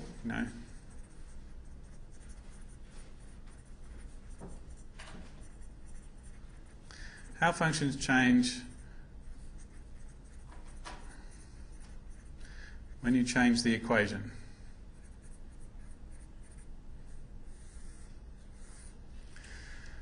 If you take any function at all and you add something to all the x's in the function, it will shift the graph in the opposite direction on the x-axis. Okay, so if I had a random graph like this, like that, so maybe this is y is a function of x. If I did this, like that, it would move my function up 3 on the x-axis. So maybe this point here is 1. Well, what will happen is that my new graph will have moved up 1, up 3. This will now be 4. Okay, everything on the x-axis, if I subtract 3 from the x, the graph will move in the opposite direction on the x-axis. So, shift plus 3. That's a horizontal shift. That's a horizontal shift. But you'll notice that the picture moves in the opposite direction to what you do to the formula.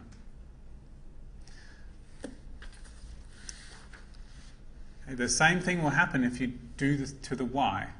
Okay, if you subtract from the y, it will shift the graph up.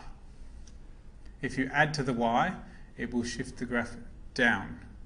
So if I have something like this,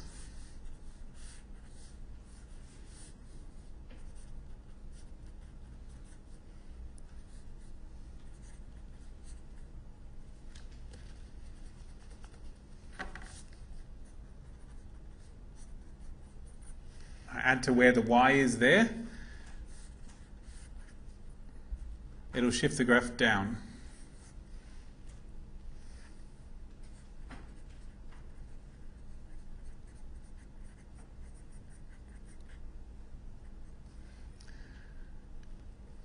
If I multiply the x by something, it will shrink the y-axis. If I divide the x-axis, if I divide the x by something, it will expand the x-axis.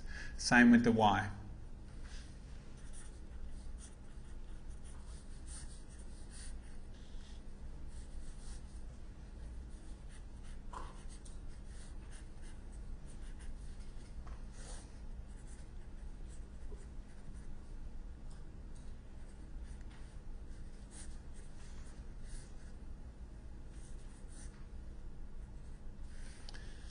I multiply by 2, the graph will shrink inwards.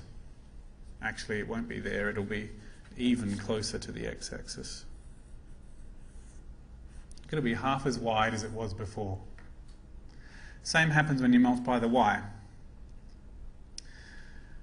This isn't how it was explained in your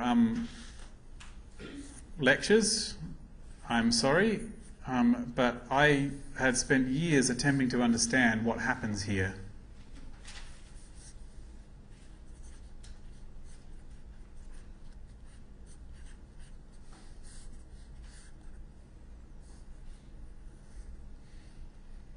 Okay, the whole thing shrinks.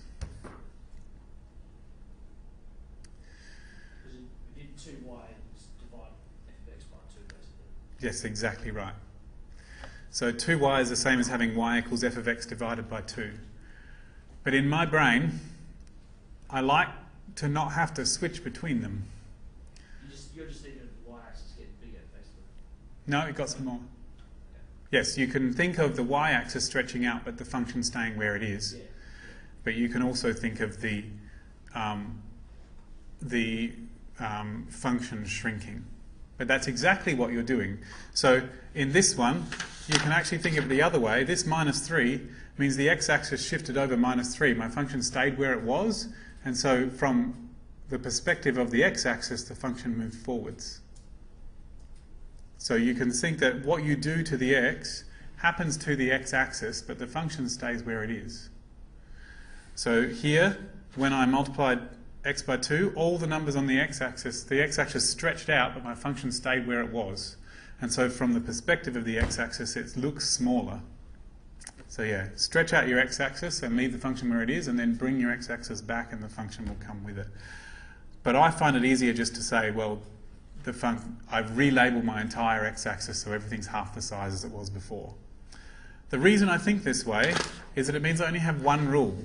My one rule is if I do something to the x, the opposite happens to the graph. If I do something to the y, the opposite happens to the graph. It's the same for both of them. And some people like to say if you do something on the inside of your function, it does the opposite to the graph. If you do something to the outside of your function, it does the same to the graph. And that works for them too, but I struggle with having two different rules. So it's easier for me to rearrange it and deal with this than it is to do anything else. So let me show you something.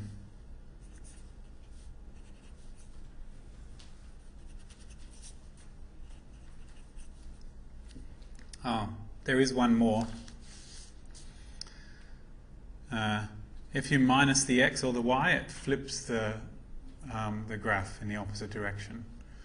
So I should just, sorry.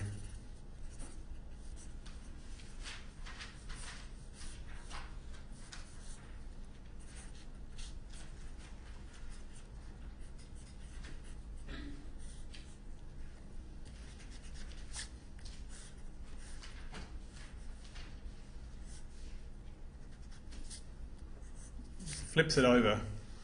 If you minus the x, it flips it over along the x-axis. If you minus the y, it flips it over on the y-axis.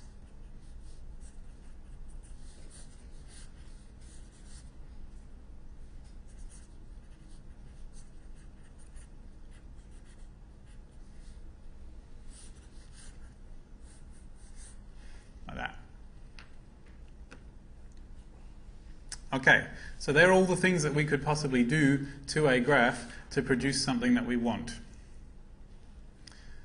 So I'm going to do an example now with a trig function, because trig functions, now the thing is that trig functions have the annoying property in this context that they repeat themselves. So if you move them far enough, they look the same. Okay, so my trig function repeats itself, my sine function repeats itself every 2 pi. So if I shift it over 2 pi, it looks exactly the same as it did before. And that means that there's actually multiple choices for how you could shift it over to produce a desired effect. And that's an annoying thing about trig functions.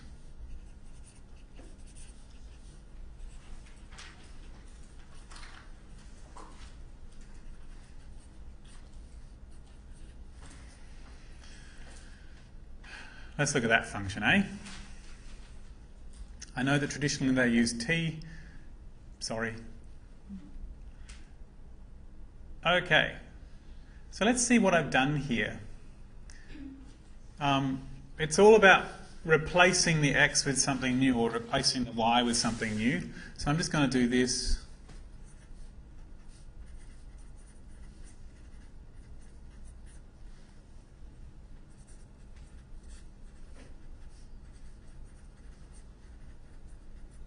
Oh, no 2 anymore. Sorry about that.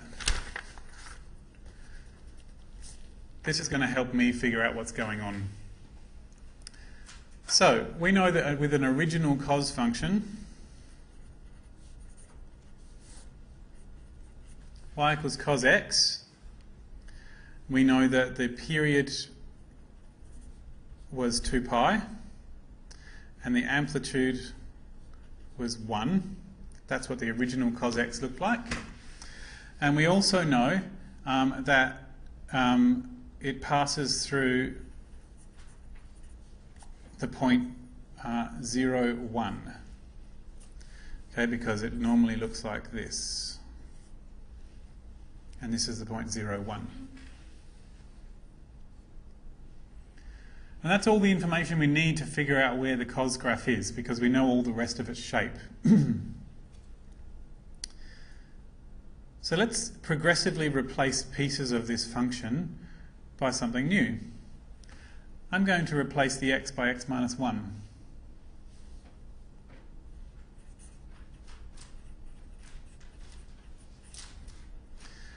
Now, the period won't change because I've just shifted it over. The amplitude won't change because I've just shifted it over. But it will pass through a new point.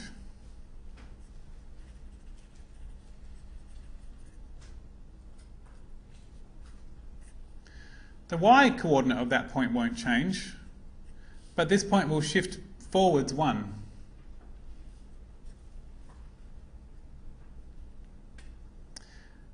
Because we shifted forwards 1. Because it was a minus 1. Now we're going to do a stretch, well, a shrink actually.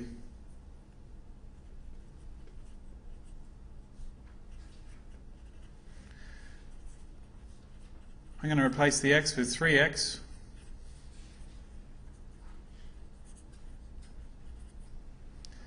Problem is, multiplying by 3 will shrink my graph. It'll divide by 3 instead, so the period's now 2 pi divided by 3.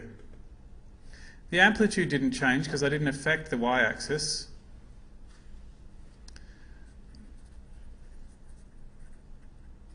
And it passed through, just a second, all the x-coordinates got divided by 3.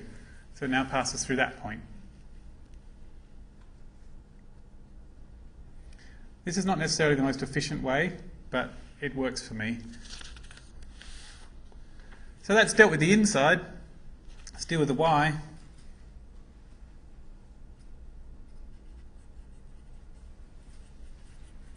The best plan is to work away, the furthest away from the x and work your way in. Okay, so I dealt with the -1 first and then the 3. So over here with the y, I'll deal with the 2 first and then the -6. So I'll stretch by 1/2. So stretch by 2, because I've divided by 2, and I do the opposite. The period's not going to change, because I didn't change the x, I only changed the y. The amplitude is going to be twice the size it was before, because I divided by 2, so the opposite happens to the y-axis. And it's going to pass through... It's going to pass through the point, well, the y, all the y's get times by 2. And then finally I'm going to do a shift of a +6.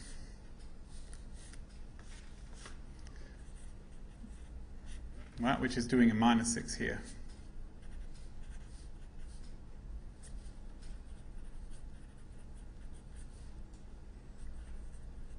Now, it's not necessarily to do all of this, but yeah. So the period didn't change, so I only affected the y-axis. The amplitude won't change because I only shifted it up. I didn't stretch it out or shrink it down, but it's now going to pass through 1/3 7. There you go. That was my tracking of everything that happened to that function. But I didn't technically need to do that. I just needed to think about what happened to the x and the y. Work your way outwards in. I started with the x. I did a shift forwards 1, a divide by 3. I did a multiply by 2 and a +6. So I need to work from the outside in, and that tells me everything that happened to my function. And so now, when I do that, the period's 2 pi on 3, the amplitude's 1, it passes through the point 1/3 1. Like that. No, amplitude's 2. Crap, sorry. Passes through the point 1/3 of 7, doesn't it? It's up here. Crap. There. Damn.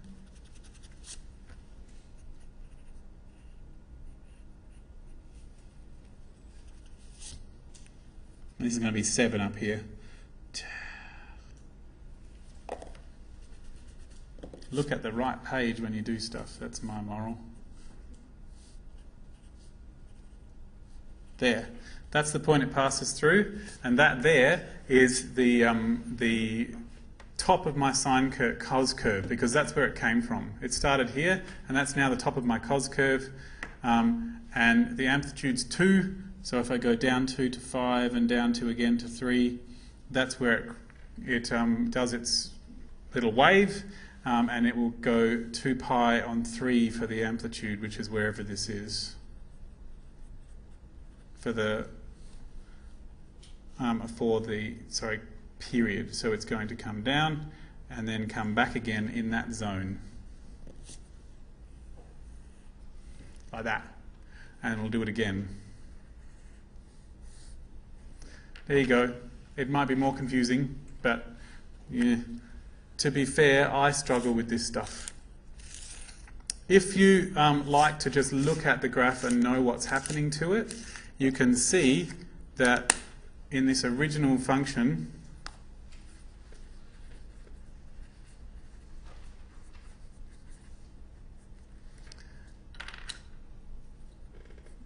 this was the new amplitude. This was my y shift. This was the opposite of my x shift. And this was the opposite of my period change.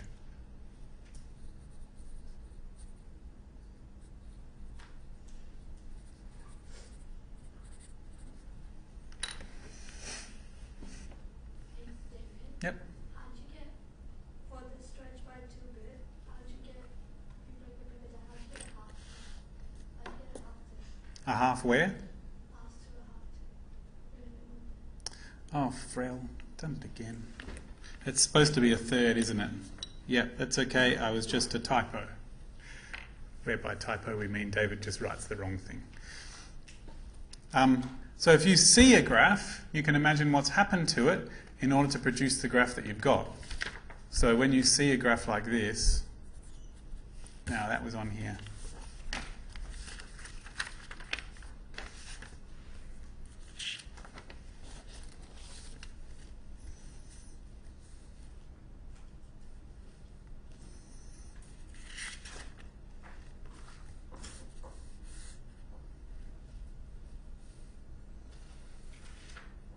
Nope, not quite like that.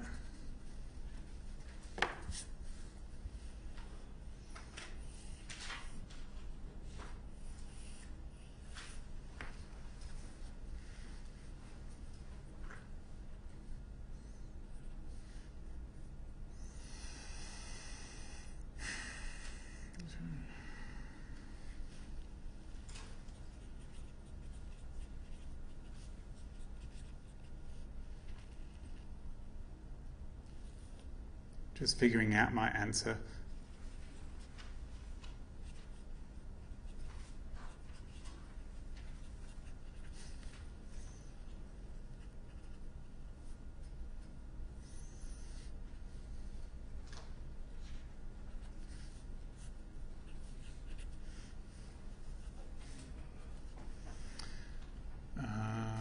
That should do it. If you see a graph like this, it should be possible to figure out both a sine and a cos formula for it. So let's have a look at this. If this was if this was sine, you would expect this point here to be at 0, 0. Just there. And you would expect this height to be 1 and this depth to be 1, and you'd expect this period to be 2 pi. That's what you would expect if it was a sine graph. But everything's different. Things have been shifted around. So the period now, well, we know that half the period is now whatever the distance is between 2/3 of pi and pi on 6. So let's just figure out what the period is at the moment.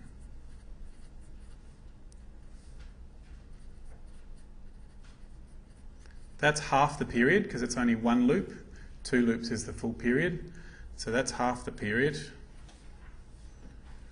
2/3 minus a 1/6. It's totally a half. And so the period is in fact just pi. Cool. And the amplitude, well, half the distance from the middle to the edge is 7 both ways, so that's the amplitude is 7, and it does pass through the point pi on 6, 0.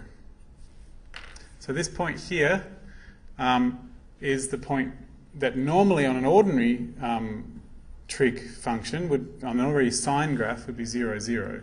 So sine x, this is my graph here. My function does this. Sine x does this. It has a period of 2 pi, an amplitude of 1, and it passes through the point 0, 0. So comparing them, we need to see what's happened, right? So going from sine x to my function, I've had to halve the period, which means what I actually did is I multiplied the x by 2. I've had to multiply the amplitude by 7, which means what I actually did is I divided the y by 7. And I haven't shifted this point up, so it's stayed in the same spot, so there's no y shift, but I have shifted it over by pi on 6. And so I can create that. So y equals sine x. I've had to divide my y by 7 because I've made the amplitude 7 times bigger. I've had to multiply my x by 2 because I've made my period half the size. And I've shifted my x over by pi on 6. But I haven't shifted my y at all. And so I get that y is equal to 7 sine 2x. I get that. Let us just check that it does the things it's supposed to do. When I sub in pi on 6 frelly. It's going to have to do this. Yep, sorry about that. This is my final check. When it does, in order to create a 0, when I put in x equals pi on 6, it's supposed to come out with y equals 0. If I put x equals pi on 6 in the original one, I wouldn't have gotten 0, so I need the actual brackets to be around that for it to work. There we go. And that's my formula. But if I wanted to make a cos function,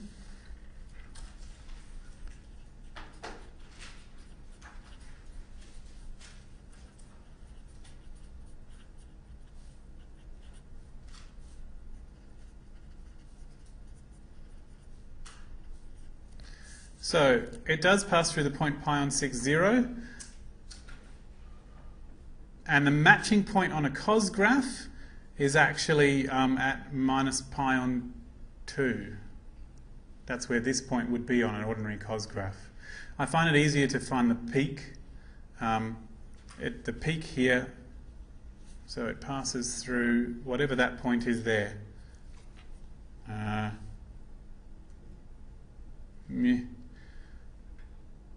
Actually, this point here normally happens at pi on 2, doesn't it? That's where that point normally happens. So it passes through pi on 2, passes through 2 pi on 3, 0. And with the cos x, the period's normally 2 pi, the amplitude's normally 1, and that point on a cos x is normally pi on 2, 0. Because on a cos x it normally has the y-axis here, and it comes down, and that normally happens at pi on 2. So you need to find a point on your graph that and you need to know what it normally does on a plane cos and sine. So let's see. I had to divide by 7 to make the amplitude. I had to times by 2 to change the